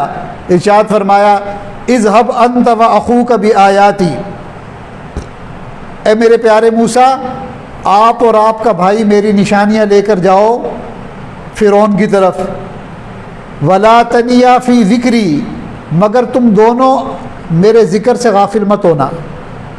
کتنا بڑا کام ہے، ایک وقت کے نبی کو اتنے بڑے فرعون کے مقابلے میں بھیجا جا رہا ہے۔ اذهبا الی فرعون انہ طغی، تم دونوں فرعون کی طرف جاؤ۔ کون فرعون؟ جو باغی اور طاغی ہے، اتنا ظالم حکمران۔ اور کیا فرما رہے ہیں؟ ولا تنیا فی ذکری، تثنیہ کا صیغہ ہے کہ تم دونوں اللہ کے ذکر کو مت چھوڑنا، ذکر سے مت غافل ہونا۔ اس سے اندازہ لگائیں کہ اللہ تعالیٰ دعوت کے کام کے لیے موسیٰ علیہ السلام کو فرعون کے پاس بھیج رہے ہیں، اور ہدایات میں کیا فرما رہے ہیں؟ ولا تنیا فی ذکری، تم دونوں ذکر سے غافل مت ہونا۔ اس سے پتہ چلا کہ دعوت کے کام کے لیے ذکر کتنا زیادہ ضروری ہے۔ جو بندہ ذکر کرنے والا ہوتا ہے اس کے وہ اندر سے اس کے دل میں سوز ہوتا ہے، محبت ہوتی ہے۔ اور کئی لوگ ذکر سے ذرا ان کو بہت مناسبت نہیں ہوتی تو وہ اندر سے خالی ہوتے ہیں، خشکے ہوتے ہیں، اور ان کے لہجے میں اتنی مٹھاس بھی نہیں ہوتی۔ اس لیے ذکر کی صفت سے اپنے آپ کو مزین کریں، کسی سے سیکھ کر ذکر کریں، تاکہ آپ کی ذکر کی برکت سے آپ کی دعوت کے اندر جان بڑھ جائے۔ شکلیں تو ایک جیسی ہوتی ہیں مگر ذکر کی برکت سے باطن میں فرق پڑ جاتا ہے۔ اس کی مثال میں آپ کو دوں، آپ جانتے ہیں کہ یہ جو گنا ہوتا ہے شوگر کین، یہ کتنا میٹھا ہوتا ہے، رس بھرا ہوتا ہے۔ آپ نے کبھی دیکھا ہے گنا؟ گنے کا رس پیا ہے نا، کتنا میٹھا ہوتا ہے، رس سے بھرا ہوا ہوتا ہے۔ اور ایک سرکنڈا ہوتا ہے، کانا جسے کہتے ہیں، جس سے بچے پرانے زمانے میں قلم بنایا کرتے تھے، اگر گنا پتلا ہو اور وہ جو سرکنڈا ہے وہ ذرا موٹا ہو تو باہر سے دونوں ایک جیسے نظر آتے ہیں، مگر وہ جو سرکنڈا ہے وہ اندر سے بالکل خالی ہوتا ہے، اور اگر آپ اس کو منہ میں لیں تو اس کا کوئی ذائقہ بھی نہیں ہوتا، پھیکا ہوتا ہے، نہ کوئی اس کے اندر ذائقہ نہ مٹھاس، اور اندر سے بھی خالی۔ گنا دیکھنے میں اسی کی طرح ہوتا ہے مگر اندر بھی رس سے بھرا ہوا ہوتا ہے، اور آپ اس کو منہ میں لیں تو منہ بھی مٹھاس سے بھر جاتا ہے۔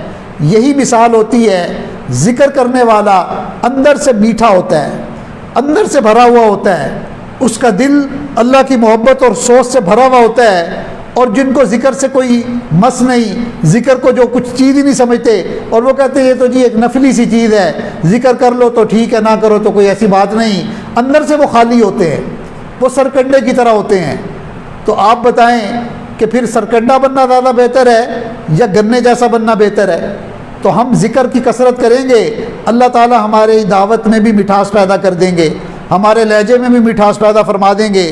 تو اندر سے خشکا بننے کے بجائے ہمیں ذاکر بننا چاہیے، ذکر کو بھی سیکھ کر کرنا چاہیے، تاکہ ہمارے اندر یہ صفت پیدا ہو، جب ذکر کے ساتھ دعوت دیں گے تو اس دعوت کے اندر تاثیر اور جان پڑے گی۔ اور دل کے اندر سوز، ذکر کے نتیجہ یہی ہوتا ہے کہ دل میں سوز بھر جاتا ہے۔ سوز کا مطلب ایک غم لگ جاتا ہے بندے کو، اور یہ غم بہت ضروری ہے، چونکہ نبی علیہ الصلوۃ والسلام وہ نبی رحمت تھے کہ وہ کئی دفعہ اتنے غم زدہ ہوتے تھے کہ آپ کا دل سوز سے بھر جاتا تھا۔ تو ہمیں بھی اسی غم اور فکر کے ساتھ دوسروں کو دعوت دینی چاہیے۔ ایک عالم فرمانے لگے کہ اللہ تعالیٰ نے میری بچی کے دل میں اتنا سوز رکھا ہوا ہے کہ ایک دفعہ وہ مجھ سے کہنے لگی کہ ابو جنت میں کون جائے گا؟ تو میں نے اسے کہا کہ بیٹا جو ایمان والے ہیں وہ جنت میں جائیں گے، اور جو کافر اور مشرک ہے وہ جہنم میں جائیں گے۔ تو وہ کہنے لگی کہ ابو سب کافر اور سارے مشرک جہنم میں جائیں گے؟ تو فرمانے لگے کہ میں نے کہا ہاں بیٹا، کافر تو جتنے بھی ہیں اور جتنے بھی مشرک ہیں وہ جہنم میں جائیں گی۔ تو وہ حیران ہو کر پوچھنے لگی کہ وہ کیوں نہیں جنت میں جائیں گے؟ تو ان عالم نے اپنی بیٹی کو سمجھایا کہ بیٹا دیکھو، قرآن میں اللہ تعالیٰ نے فرما دیا ان اللہ لا یغفر ان یشرک بہ، کہ اللہ تعالیٰ کسی مشرک کی مغفرت نہیں کریں گے۔ جب اللہ نے یہ فیصلہ فرما دیا تو ہمارا اب یہ ایمان ہونا چاہیے کہ ہم اس بات پر ایمان رکھیں کہ کافر اور مشرک ان کی مغفرت نہیں ہوگی اور وہ کبھی بھی جنت میں نہیں جائیں گے۔ کہتے ہیں کہ وہ بچی یہ بات سن کر خاموش ہو گئی، مگر تھوڑی دیر کے بعد میں نے دیکھا کہ اس بچی کی آنکھ کے اندر آنسو ہیں، اور وہ کہنے لگی ابو ایسا نہیں ہو سکتا کہ اللہ تعالیٰ مجھ اکیلی کو جہنم میں ڈال دیں اور اللہ تعالیٰ ان کافروں کو معاف کر کے ان کی مغفرت کر دیں۔ یہ سب کے سب کیسے جہنم میں جائیں گے؟ جہنم کے اندر جلیں گے تو جہنم تو بہت بری جگہ ہے، تو کیا ایسا نہیں ہو سکتا کہ اللہ تعالیٰ مجھے جہنم اکیلی کو جہنم میں ڈال دیں اور اللہ تعالیٰ ان سب کو جہنم سے بچا لیں؟ یہ ہوتا ہے سوز، یہ ہوتا ہے دل کے اندر غم۔ یہ غم اگر دل میں آ جائے تو پھر اس کے اندر دعوت کے اندر بھی جان پڑ جاتی ہے۔ اس لیے آپ دیکھیں کہ چھوٹی سی بچی ہے مگر اس کی سوچ دیکھیں۔ یہی وجہ تھی کہ اللہ کے محبوب صلی اللہ علیہ وسلم کو بھی اللہ نے قرآن میں فرمایا لعلک باخع نفسک الا یکونوا مؤمنین، اے میرے محبوب کیا آپ اپنے آپ کو ہلاک کر لیں گے اگر یہ لوگ ایمان نہیں لائیں گے؟ آپ اتنا کیوں کڑتے ہیں، اتنا کیوں غمزدہ ہوتے ہیں؟ تو کیا اپنے آپ کو آپ ہلاک کر لیں گے اگر یہ ایمان نہیں لائیں گے؟ اور آٹھویں چیز دل میں اخلاص کا ہونا، یہ بھی بنیادی شرط ہے۔ بھئی اخلاص کے بغیر تو چھوٹا سا عمل بھی قبول نہیں ہوتا، تو دعوت جیسا بڑا عمل کیسے قبول ہوگا؟ اس لیے کہ انسان اخلاص سے جو کام کرتا ہے اس اخلاص کے اندر جان بھی ہوتی ہے۔ دیکھیں کئی لوگوں نے عمارتیں تو بنا لی اور بظاہر انہوں نے بڑے پیمانے پر کام شروع کیے، دل میں اخلاص نہیں تھا، تو ایک وقت آیا کہ وہ عمارتیں بھی کھنڈر بن گئی اور ان کا نام و نشان بھی مٹ گیا۔ اور دوسری طرف کچھ لوگوں نے انار کے ایک درخت کے نیچے ایک استاد تھا اور ایک شاگرد تھا، دونوں کا نام محمود، ایک ملا محمود اور ایک محمود شاگرد، ایسا اخلاص کے ساتھ انہوں نے وہاں پر بیٹھ کر دین کا کام شروع کیا کہ اللہ تعالیٰ نے دارالعلوم دیوبند کی شکل میں اخلاص کا تاج محل بنا دیا۔ تو اخلاص والا کام باقی بھی رہتا ہے اور قیامت تک جاری بھی رہے گا، اور جب اخلاص نہیں ہوگا تو اس کی ایک وقت بظاہر جتنی مرضی شہرت ہو، جتنا مرضی لوگ اس کو واہ واہ کریں، مگر اس کا کام کبھی باقی نہیں رہتا۔ اس لیے انسان کو چاہیے کہ اپنے اندر اخلاص کو پیدا کرے۔ اخلاص کے ذریعے اللہ تعالیٰ کے ہاں قبولیت ملتی ہے۔ اب ذرا دل کے کانوں سے ایک بات بھی سن لیجیے کہ بندے کو پتہ کیسے چلے کہ اخلاص کیا ہوتا ہے، کہ میں جو کام کر رہا ہوں یہ اخلاص کے ساتھ کر رہا ہوں۔ تو آج کی اس محفل میں، آج چونکہ یہ آج کوئی اچانک تو یہ موضوع نہیں چھیڑا، دوست جانتے ہیں کہ میں پچھلی جمعرات سے اس دعوت کے موضوع پر بات کر رہا ہوں۔ یہ نہیں کہ آج چونکہ تبلیغ والے آئے ہوئے ہیں تو میں نے یہ دعوت کا موضوع چھیڑ دیا۔ پچھلے ہفتے بھی یہی ٹاپک تھا، اس وقت بھی اسی عنوان پر بات ہوئی تھی، میں اس عنوان کو مکمل کرنا چاہتا تھا۔ تو اللہ تعالیٰ نے ان جماعت والوں کو بھی بھیج دیا، تو ہو سکتا ہے ان کو بھی یہ بات جو ہے پوری زندگی ان کے کام آ جائے، جو بات یہ عاجز اب کرنے لگا ہے کہ دیکھو بھائی، اخلاص کسی بھی عمل کی قبولیت کے لیے بنیادی شرط ہے۔ اخلاص کے بغیر پہاڑوں کے برابر بھی عمل ہوگا تو اللہ منہ پہ مار دیں گے، اور اخلاص کے بغیر چھوٹا سا عمل بھی ہوگا اللہ رائی کو بھی پہاڑ بنا دیں گے۔ تو اخلاص بنیادی شرط ہے۔ اب دین کا کام کرنے والے کچھ دعوت و تبلیغ کے عنوان پر کام کر رہے ہیں، کچھ مدارس کے عنوان پر دین کا کام کر رہے ہیں، کچھ خانقاہوں کے عنوان پر، کچھ جہاد اور اقامت دین کے عنوان پر کام کر رہے ہیں، کچھ ختم نبوت کے عنوان پر کام کر رہے ہیں۔ اب ان سب کام کرنے والوں کے لیے ضروری ہے کہ یہ اخلاص سے کریں۔ کیسے پتہ چلے کہ میں کام اخلاص سے کر رہا ہوں؟ تو اس کی ایک نشانی یہ ہے کہ دین کا کام کرنے والے جب بھی دوسرے دین کے کام کرنے والوں کو اپنا محسن سمجھ رہے ہیں تو یہ اخلاص کی علامت ہے۔ دوسرے جو دین کے شعبے ہیں ان کے بارے میں اگر دل میں احسان مندی ہے کہ بھئی یہ میرے محسن ہیں، یہ ختم نبوت والے، اگرچہ میں دعوت و تبلیغ میں لگا ہوا ہوں مگر یہ ختم نبوت والے میرے محسن ہیں، انہوں نے ایک محاذ سنبھالا ہوا ہے، ایک مشن سنبھالا ہوا ہے، میں اس محاذ پر زیادہ وقت نہیں دے پاتا چونکہ میرے پاس وقت نہیں ہے، میں ایک کام میں لگا ہوا ہوں، مگر یہ ختم نبوت والے میرے محسن ہیں۔ یہ خانقاہ والے جو لوگوں کو بیٹھ کر اللہ اللہ سکھاتے ہیں، لوگوں کے دل میں اللہ کی محبت کو پیدا کرتے ہیں، راتوں کو روتے ہیں، یہ خانقاہ والے میرے محسن ہیں۔ یہ فلاں شعبے والے مدارس والے علماء جو صبح صبح درس قرآن کے حلقے لگاتے ہیں، شام کے وقت درس حدیث کے حلقے لگاتے ہیں، یہ میرے محسن ہیں۔ اگر تو ان کو میں محسن سمجھ رہا ہوں تو میرے کام میں اخلاص ہے، اور اگر ان کو میں اپنے کام میں رکاوٹ سمجھ رہا ہوں تو میں قسم کھا کر کہہ سکتا ہوں کہ یہ اخلاص نہیں ہے۔ آپ جتنا مرضی چلے لگائیں، 4 مہینے لگائیں، سال لگا لیں، اگر آپ دوسرے دین کے کام والوں کو اپنے کام میں رکاوٹ سمجھیں گے آپ کے کام میں اخلاص نہیں ہے۔ اس لیے کہ یہ سب دین کے شعبے ہیں، یہ سب نبی علیہ السلام کے دین کے سپاہی ہیں جو مختلف محاذوں پر ڈیوٹیاں انجام دے رہے ہیں، سب ہمارے محسن ہیں۔ دیکھو نا، معاشرے میں بے دینی کی آگ لگی ہوئی ہے، میں کوشش کرتا ہوں اس کو بجھانے کی، مگر میں کم پڑھ رہا ہوں، میرے پاس ریسورسز اتنے نہیں ہیں، افرادی قوت اتنی نہیں ہے۔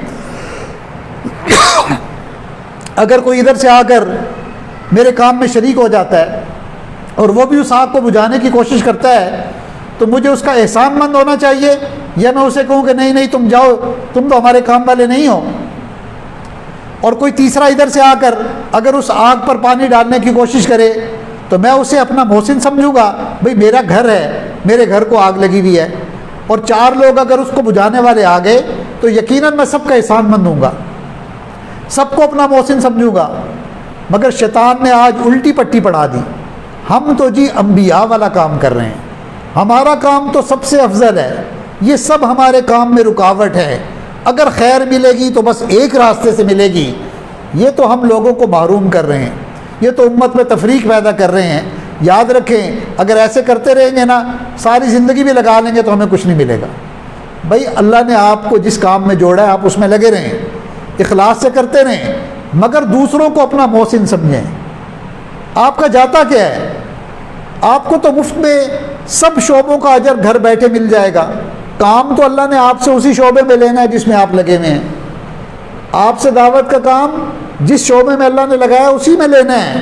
مگر جب آپ کی نیت سب کے بارے میں احسان مندی کی ہوگی، آپ سب کے لیے دعائیں کریں گے، آپ اپنے دل میں وسعت پیدا کریں گے، تو آپ کو اپنے شعبے کا کام کرتے ہوئے باقی شعبوں کا اجر مفت میں مل جائے گا.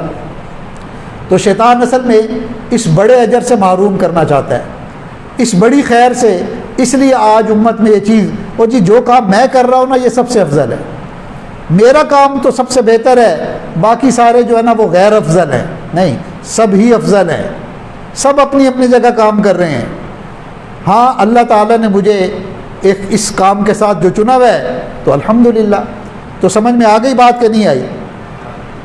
اخلاص کی علامت کیا ہے کہ جب بھی دین کا کام، چاہے وہ مدرسے میں پڑھانے والا استاد ہے، درس قرآن دینے والا عالم ہے، یا کوئی اللہ کے راستے میں جا کر جہاد کرنے والا بندہ ہے، یا کوئی بھی ہے، جب بھی وہ باقی شعبوں میں جو دین کا کام کر رہے ہیں ان کو اپنا محسن سمجھے گا، ان کے کام کو احسان مندی کی نظر سے دیکھے گا، تو یہ اس کے اخلاص کی علامت ہے.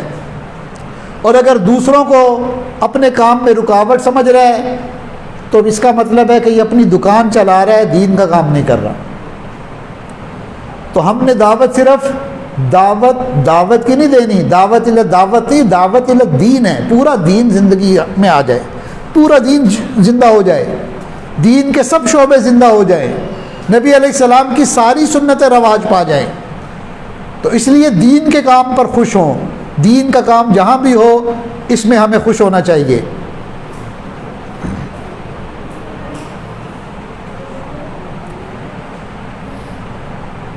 تو اللہ تعالی ہم سب کو اخلاص کے ساتھ کام کرنے کی توفیق عطا فرمائے. کئی مرتبہ بعض جگہوں پر اخلاص جب آدمی کام کرتا ہے تو کئی دفعہ ناپسندیدہ حالات بھی پیش آ جاتے ہیں، مشکل حالات بھی پیش آ جاتے ہیں. ہر جگہ اکرام اور نصرت نہیں ہوتی، کئی جگہ رکاوٹ بھی آ جاتی ہے. اب کوئی بندہ دین کا کام شروع کرے اور دوسرا اس کو کہہ دے یہ تو مشہور ہونا چاہتا ہے، یا کوئی عورت، کوئی عالمہ وہ پڑھانے کا کام شروع کرے اور خاندان میں کوئی کہہ دے کہ بھئی اسے تو مشہور ہونے کا اور بڑا بننے کا شوق ہے، اور وہ بیچاری اس تانے کی وجہ سے کام چھوڑ کر بیٹھ جائے، تو یہ نادانی اور بے وقوفی کی بات ہے. یاد رکھیں کہ یہ جو مخالفت ہوتی ہے یہ تو انسان کو اور اونچا اڑاتی ہے. تندی باد مخالف سے نہ گھبرا اے عقاب، یہ تو چلتی ہے تجھے اونچا اڑانے کے لیے. مخالفتوں کے اندر بندے کی جو ترقی ہوتی ہے وہ موافق حالات کے اندر نہیں اتنی ترقی ہوتی. جو ایمان تلوار کے سائے میں بنتا ہے وہ پنکھے کی ٹھنڈی ہواؤں میں بیٹھ کر وہ ایمان اتنا نہیں بنتا. اس لیے کبھی ناپسندیدہ حالات اگر پیش آ جائیں، اگر کوئی بندہ تانا دے دے او جی آپ کو دین کے ٹھیکیدار ہو، آپ نے دین کا ٹھیکہ لیا ہوا ہے، اس قسم کی باتیں بھی کرنے کو ملیں گی. یاد رکھیں نبی علیہ السلام نے طائف کا سفر کیا، لوگوں نے پتھر مارے. آج کے دور کے جو پتھر ہیں یہ باتیں ہیں لوگوں کی، لوگوں کے تانے ہیں. جو بندہ ان تانوں کو برداشت کرنا سیکھ گیا وہ دین کا کام کر لے گا. اس لیے ولا یخافون لومۃ لائم، کسی ملامت کرنے والے کی ملامت کی بندہ پرواہ نہ کرے کہ جی جہاں تعریف ہوگی وہاں تو کام کریں گے، اور جس کام کو اپریشیٹ کیا جائے گا وہ تو کریں گے. جہاں کسی نے تانا دے دیا یا کسی نے آر دلا دی تو بندہ پیچھے ہٹ جاتا ہے. کئی لوگوں کو دیکھا ہے کچھ کاموں میں بڑے جوش سے آگے بڑھتے ہیں، پھر انہیں فیل ہوتا ہے کہ یار اس میں تو جو ہے نا لوگ مجھے کہیں صوفی نہ سمجھنا شروع کر دیں، لوگ مجھے جو ہے نا مولوی نہ کہنا شروع کر دیں، لوگ مجھے یہ نہ، یعنی لوگ نہیں بھی کہتے، وہ اپنے اندر یہ ازیوم کر لیتا ہے کہ لوگ مجھے یہ سمجھیں گے، اور اس کی وجہ سے بھی پیچھے ہٹ جاتا ہے، چھوڑ دیتا ہے. نہیں، ہم نے کسی ملامت کرنے والے کی ملامت کی پرواہ نہیں کرنی. نصرت ہے تو الحمدللہ، اور اگر ناموافق حالات بھی پیش آ جائے تو یہ بھی داعی کے ایمان کو بڑھاتے ہیں، یہ بھی دین کا کام کرنے والوں کے لیے فائدے کی چیز ہیں. ہر جگہ استقبال نہیں ہوتا، بعض جگہ پتھر بھی کھانے پڑتے ہیں، اور آج کے دور میں باتوں کے پتھر بہت برداشت کرنے پڑتے ہیں.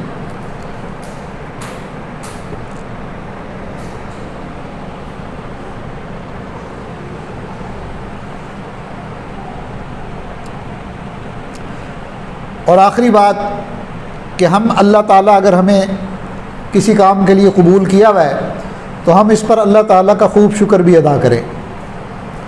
لئن شکرتم لازیدنکم، اگر تم شکر کرو گے تو یقیناً ضرور بھی ضرور اللہ تعالیٰ نعمت میں اضافہ فرمائیں گے۔ وَلَئِن کَفَرْتُمْ إِنَّ عَذَابِي لَشَدِيدٌ، اور اگر آپ ناشکری کرو گے تو اللہ تعالیٰ کی پکڑ بہت سخت ہے۔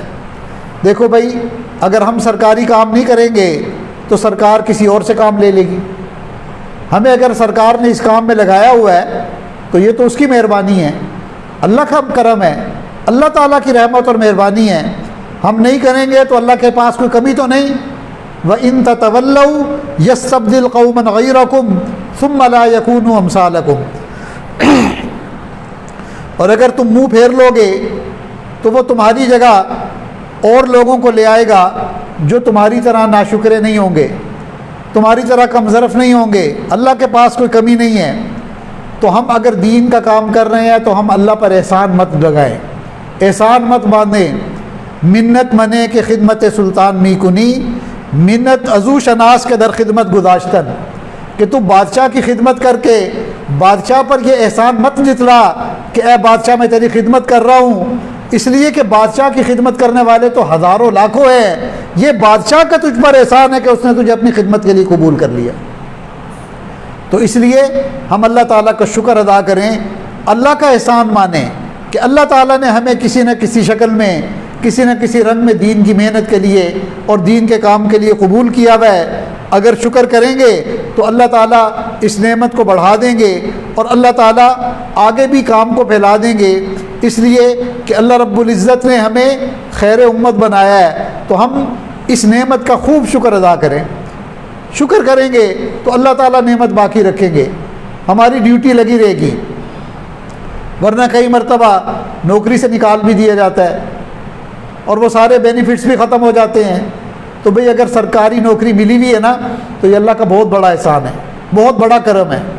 اس لیے ہم دل ہی دل میں خوب شکر ادا کریں اور ایسے گناہوں سے اور ایسے کاموں سے اور دل آزاری کی ایسی باتوں سے بچنے کی کوشش کریں جن کی وجہ سے انسان اللہ تعالیٰ کی نظروں سے گر جاتا ہے۔ اللہ تعالیٰ سے دعا ہے کہ اللہ تعالیٰ ہمیں دین کا کام کرنے کے لیے قبول فرمائے، دین کی خدمت کے لیے قبول فرمائے، اللہ تعالیٰ ہمیں دعوت کے کام کے لیے قبول فرمائے، اور ہمیں ان تمام صفات کو جو آج کی اس محفل کے اندر ہم نے سنی ہے، ان صفات کو اپنے اندر پیدا کرنے کے لیے اللہ تعالیٰ ہمیں قبول فرمائے، تاکہ جب ہم ان صفات کے ساتھ کام کریں گے تو یقیناً وہ کام اللہ تعالیٰ کے ہاں قبولیت کا درجہ پا لے گا۔ اللہ تعالیٰ ہم سب کو اپنی رحمت سے قبول فرمائے۔ وآخر دعوانا ان الحمد للہ رب العالمین۔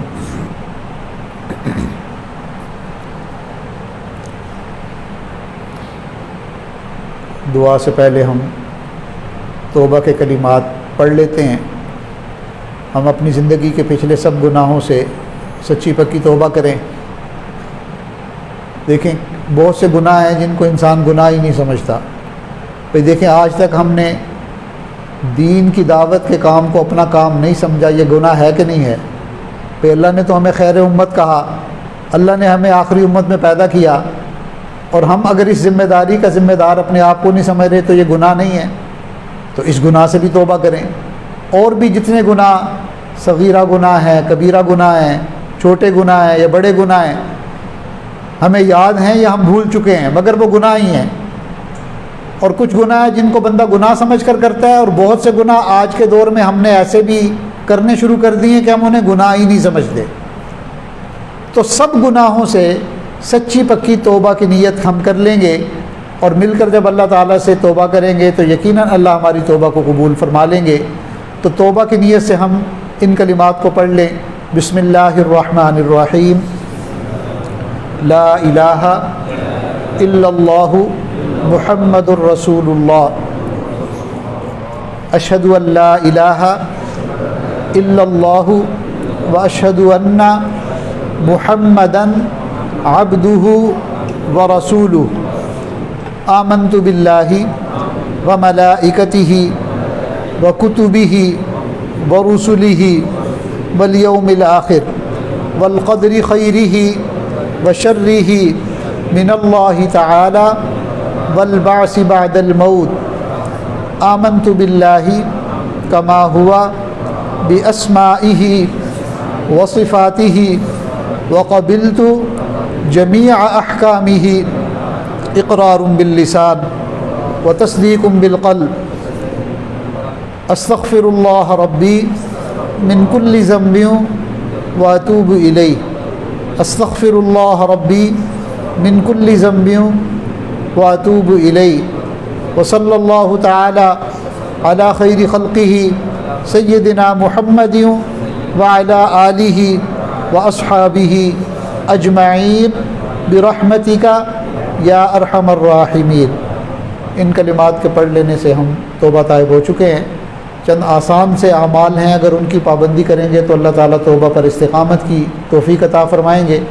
اس میں ایک تو صبح شام 100 مرتبہ استغفار کا اہتمام کریں، استغفر اللہ ربی من کل ذنب واتوب الیہ، 100 مرتبہ صبح شام درود شریف، اللہم صلی علی سیدنا محمد وعلی آل سیدنا محمد وبارک وسلم۔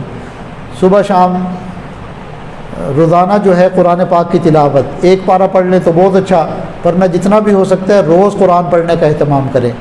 چلتے پھرتے ہر وقت اللہ کا دھیان رکھیں، ہتھ کار ول دل یار ول، ہاتھ پاؤں کام کاج میں مصروف، دل اللہ تعالیٰ کی یاد میں مصروف۔ اور 5 منٹ کے لیے یا 10 منٹ کے لیے روزانہ کچھ وقت نکال کر ہم آنکھیں بند کر کے دل میں اللہ کو یاد کیا کریں۔ اسے ہمارے ہاں مراقبہ کہتے ہیں۔ مراقبہ کا اصل مطلب ہے ذکر قلبی، یعنی زبان کا ذکر تو ہے نا سبحان اللہ الحمدللہ اللہ اکبر، اور مراقبہ ہے دل کا ذکر کہ آنکھیں بند کر کے بندہ سر جھکا لے اور دنیا اور مافیا سے ہٹ کر یہ تصور کرے کہ اللہ کی رحمت آ رہی ہے، دل میں سما رہی ہے اور میرا دل اللہ اللہ کر رہا ہے۔ 10 منٹ کا مراقبہ بھی آج کے دور میں یہ دل کو منور کرنے کے لیے کافی ہے۔ زیادہ کریں گے تو اور بھی فائدہ ہوگا، لیکن کم از کم 10 منٹ تو ہم میں سے ہر بندہ کر ہی سکتا ہے۔ تو ان 5 اعمال کو بھی اللہ تعالی ہمیں کرنے کی توفیق عطا فرمائے۔ اب ہم دعا سے پہلے تھوڑی دیر کے لیے آنکھیں بند کر کے مراقبہ کر لیں، اللہ تعالیٰ کی یاد میں تھوڑی دیر کے لیے بیٹھیں، پھر انشاءاللہ دعا کرتے ہیں۔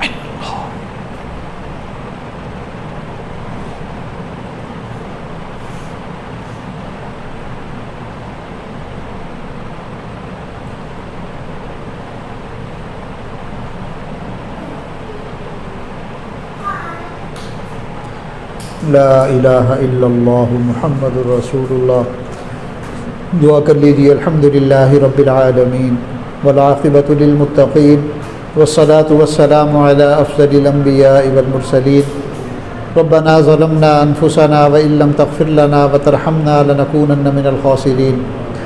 ربنا آتنا فی الدنیا حسنہ وفی الآخرۃ حسنہ وقنا عذاب النار۔ اے مالک، ہم آپ کے عاجز اور مسکین بندے ہیں۔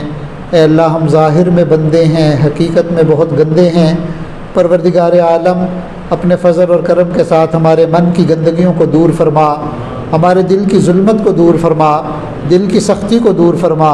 اے اللہ، ہماری نگاہوں کو پاک فرما، ہمارے دلوں کو صاف فرما، ہمارے انگ انگ سے اپنے ذکر کو جاری فرما، روئیں روئیں سے اپنے ذکر کو جاری فرما، ہماری ہڈی ہڈی بوٹی بوٹی میں اپنی محبت پیدا فرما، ہمارے سینوں کو اپنی محبت سے لبریز فرما، اپنے عشق کی آتش ہمارے سینوں میں پیدا فرما۔ اے اللہ، اپنی رحمت سے ہمیں برے دن سے محفوظ فرما، بری رات سے محفوظ فرما، برے وقت سے محفوظ فرما۔ اے اللہ، ہدایت ملنے کے بعد گمراہی سے محفوظ فرما، سیدھا رستہ ملنے کے بعد بھٹکنے سے محفوظ فرما، علم حاصل ہو جانے کے بعد جہالت والے کاموں سے ہماری حفاظت فرما، عزتیں ملنے کے بعد ذلت سے محفوظ فرما۔ اے اللہ، اپنا قرب مل جانے کے بعد دوری سے محفوظ فرما، نعمتوں کے مل جانے کے بعد نعمتوں کے چھن جانے سے ہماری حفاظت فرما۔ اے اللہ، ہمیں اپنی رضا نصیب فرما، اپنے پیارے محبوب صلی اللہ علیہ وسلم کی کامل اتباع نصیب فرما۔ اے اللہ، ہم سب کی اصلاح فرما۔ اے اللہ، ہمیں تزکیہ نفس کی نعمت بھی عطا فرما۔ تصفیہ قلب کی نعمت بھی عطا فرما۔ اے اللہ ہم سب کو ولایت کا نور عطا فرما۔ اے اللہ ہمیں اپنی دوستی کا نور عطا فرما، ہمارے دلوں کو اپنی محبت سے لبریز فرما، اپنے عشق کی آتش ہمارے سینوں میں پیدا فرما۔ اے اللہ ہمیں بھی اپنا دیوانہ بنا، اپنا مستانہ بنا، اپنے چاہنے والوں میں شامل فرما۔ اے اللہ ہم جیسے آپ کے اربوں خربوں بندے ہیں، آپ کا ہمارے اے اللہ آپ کے علاوہ ہمارا اور کوئی پروردگار نہیں۔ ہمیں آپ کے پیارے محبوب صلی اللہ علیہ وسلم نے آپ کا در دکھایا اور بتا دیا کہ اس در کے علاوہ کوئی دوسرا در نہیں۔ انبیاء نے بھی آپ کے در سے لیا، اولیاء نے بھی آپ کے در سے لیا۔ اے اللہ ہم بھی آپ کے در کے بھکاری ہیں، آپ کے در کے منگتے ہیں۔ اے اللہ ہمیں اپنے در سے عطا فرمائیے۔ اے اللہ ہمارے دلوں کو منور فرما دیجئے، دل کی ظلمت کو دور کر دیجئے۔ اے اللہ ہمیں قلب سلیم عطا فرما، تقوی کی نعمت عطا فرما، اخلاص کی نعمت عطا فرما، ایمان حقیقی کی لذت عطا فرما۔ اے اللہ ہمیں ایمان کامل کی نعمت عطا فرما۔ اے اللہ ہمیں دین بھی عطا فرما اور دین کی محنت کے لیے بھی قبول فرما۔ اے اللہ ہماری جان مال اور وقت کو اپنے دین کے لیے قبول فرما۔ اے اللہ ہم نے اپنے بڑوں سے سنا ہے کہ آپ کے ہاں قابلیت شرط نہیں، آپ کے ہاں قبولیت شرط ہے۔ اے اللہ جب معاملہ قبولیت کا ہے تو ہم جیسے لوگوں کو بھی امید لگ گئی ہے۔ اے اللہ آپ اپنی رحمت سے ہم سب کو قبول کر لیجئے۔ اے اللہ جہاں جہاں تک یہ آواز پہنچ رہی ہے اور جو لوگ بھی اس بات کو سن رہے ہیں، اے اللہ سب کو دین کے لیے قبول فرما، دین کی خدمت کے لیے قبول فرما، عمل کے لیے قبول فرما۔ ہمیں نماز کی حضوری نصیب فرما، سجدے کا سرور عطا فرما، رات کے آخری پہر کی مناجات کی لذت نصیب فرما، قرآن پاک کی تلاوت کا لطف عطا فرما۔ اے اللہ ہمیں اخلاق حمیدہ نصیب فرما، اخلاق محمدی کا نمونہ نصیب فرما۔ اے اللہ اپنی رحمت کا معاملہ فرما، جو مانگا ہے وہ بھی عطا فرما، جو مانگنا چاہیے تھا نہیں مانگ سکے بن مانگے عطا فرما۔ اے اللہ جتنے بھی دوست احباب بیمار ہیں سب کو شفائے کاملہ عطا فرما۔ اے اللہ جو ہسپتالوں میں ہیں یا علاج کے مراحل میں ہیں، اے اللہ سب کی بیماری کو شفا سے تبدیل فرما، صحت اور تندرستی کی نعمت عطا فرما۔ اے اللہ جو ہمارے عزیز اقارب رشتہ دار ہمارے مشائخ دنیا سے چلے گئے سب کی مغفرت فرما، جن کی مغفرت فرما دی ان کو قرب کے اعلیٰ درجات عطا فرما۔ اے اللہ ہمیں اپنے والدین کے لیے، اپنے بڑوں کے لیے اور اپنے محسنین کے لیے صدقہ جاریہ بننے کی توفیق عطا فرما۔ ہماری اولادوں کو اپنی رحمت سے ہمارے لیے صدقہ جاریہ بنا۔ اے اللہ جتنے بھی اس وقت فتنے ہیں، اے اللہ ان تمام فتنوں سے ہماری حفاظت فرما۔ اے اللہ مکر و فریب کے فتنے سے حفاظت فرما، جھوٹ کے فتنے سے حفاظت فرما، دجل کے فتنے سے حفاظت فرما۔ اے اللہ دجال کے فتنے سے ہمیں محفوظ فرما، دجالی قوتوں کے شر سے محفوظ فرما۔ اے اللہ دوستی کے رنگ میں دشمنی کرنے والوں کے شر سے محفوظ فرما، حاسدین کے حسد سے محفوظ فرما۔ اے اللہ اس وقت جو ارتداد کا فتنہ ہے یا الحاد کا فتنہ ہے، جس شکل میں بھی فتنے ہیں، اللہ ان تمام فتنوں سے ہماری بھی حفاظت فرما، ہمارے گھر والوں کی حفاظت فرما، ہماری اولادوں کی حفاظت فرما۔ جن گھروں میں جوان العمر بچے بچیاں ہیں، اے اللہ ان کے مستقبل کو روشن فرما، ماں باپ کے لیے اولاد کے فرائض ادا کرنا سہل اور آسان فرما۔ اے اللہ اولاد کے دکھوں سے ہماری حفاظت فرما، اولاد کے غموں سے محفوظ فرما، اولاد کی طرف سے ملنے والی بدنامی سے محفوظ فرما۔ اے اللہ اپنی رحمت کا معاملہ فرما، کرم کا معاملہ فرما۔ اے اللہ جو گھر بار کی وجہ سے پریشان ہیں ان کی پریشانیوں کو دور فرما، کاروبار کی وجہ سے پریشان ہیں، اے اللہ سب کی پریشانیوں کو دور فرما، ہمیں رزق حلال نصیب فرما، صدق مقال نصیب فرما۔ اے اللہ جیسے آپ نے اپنی رحمت اور کرم کے ساتھ ہمارے سر کو غیر کے سامنے جھکنے سے روک دیا، اے اللہ ہمارے ہاتھ کو غیر کے سامنے پھیلنے سے روک دیجئے اور ہمیں اپنے خزانوں سے رزق حلال عطا فرمائیے، وسعت والی روزی عطا فرمائیے، برکت والی روزی عطا فرما۔ اے اللہ اپنی رحمت کے فیصلے فرما۔ جن لوگوں نے دعاؤں کے لیے کہا، پیغامات بھیجے، اے اللہ یہ جن کے ہم پر حقوق آتے ہیں ان سب کو بھی ان دعاؤں میں شامل فرما۔ ربنا تقبل منا انک انت السمیع العلیم وتب علینا انک انت التواب الرحیم۔ وصلی اللہ تعالی علی خیر خلقہ سیدنا محمد وآلہ واصحابہ اجمعین برحمتک یا ارحم الراحمین۔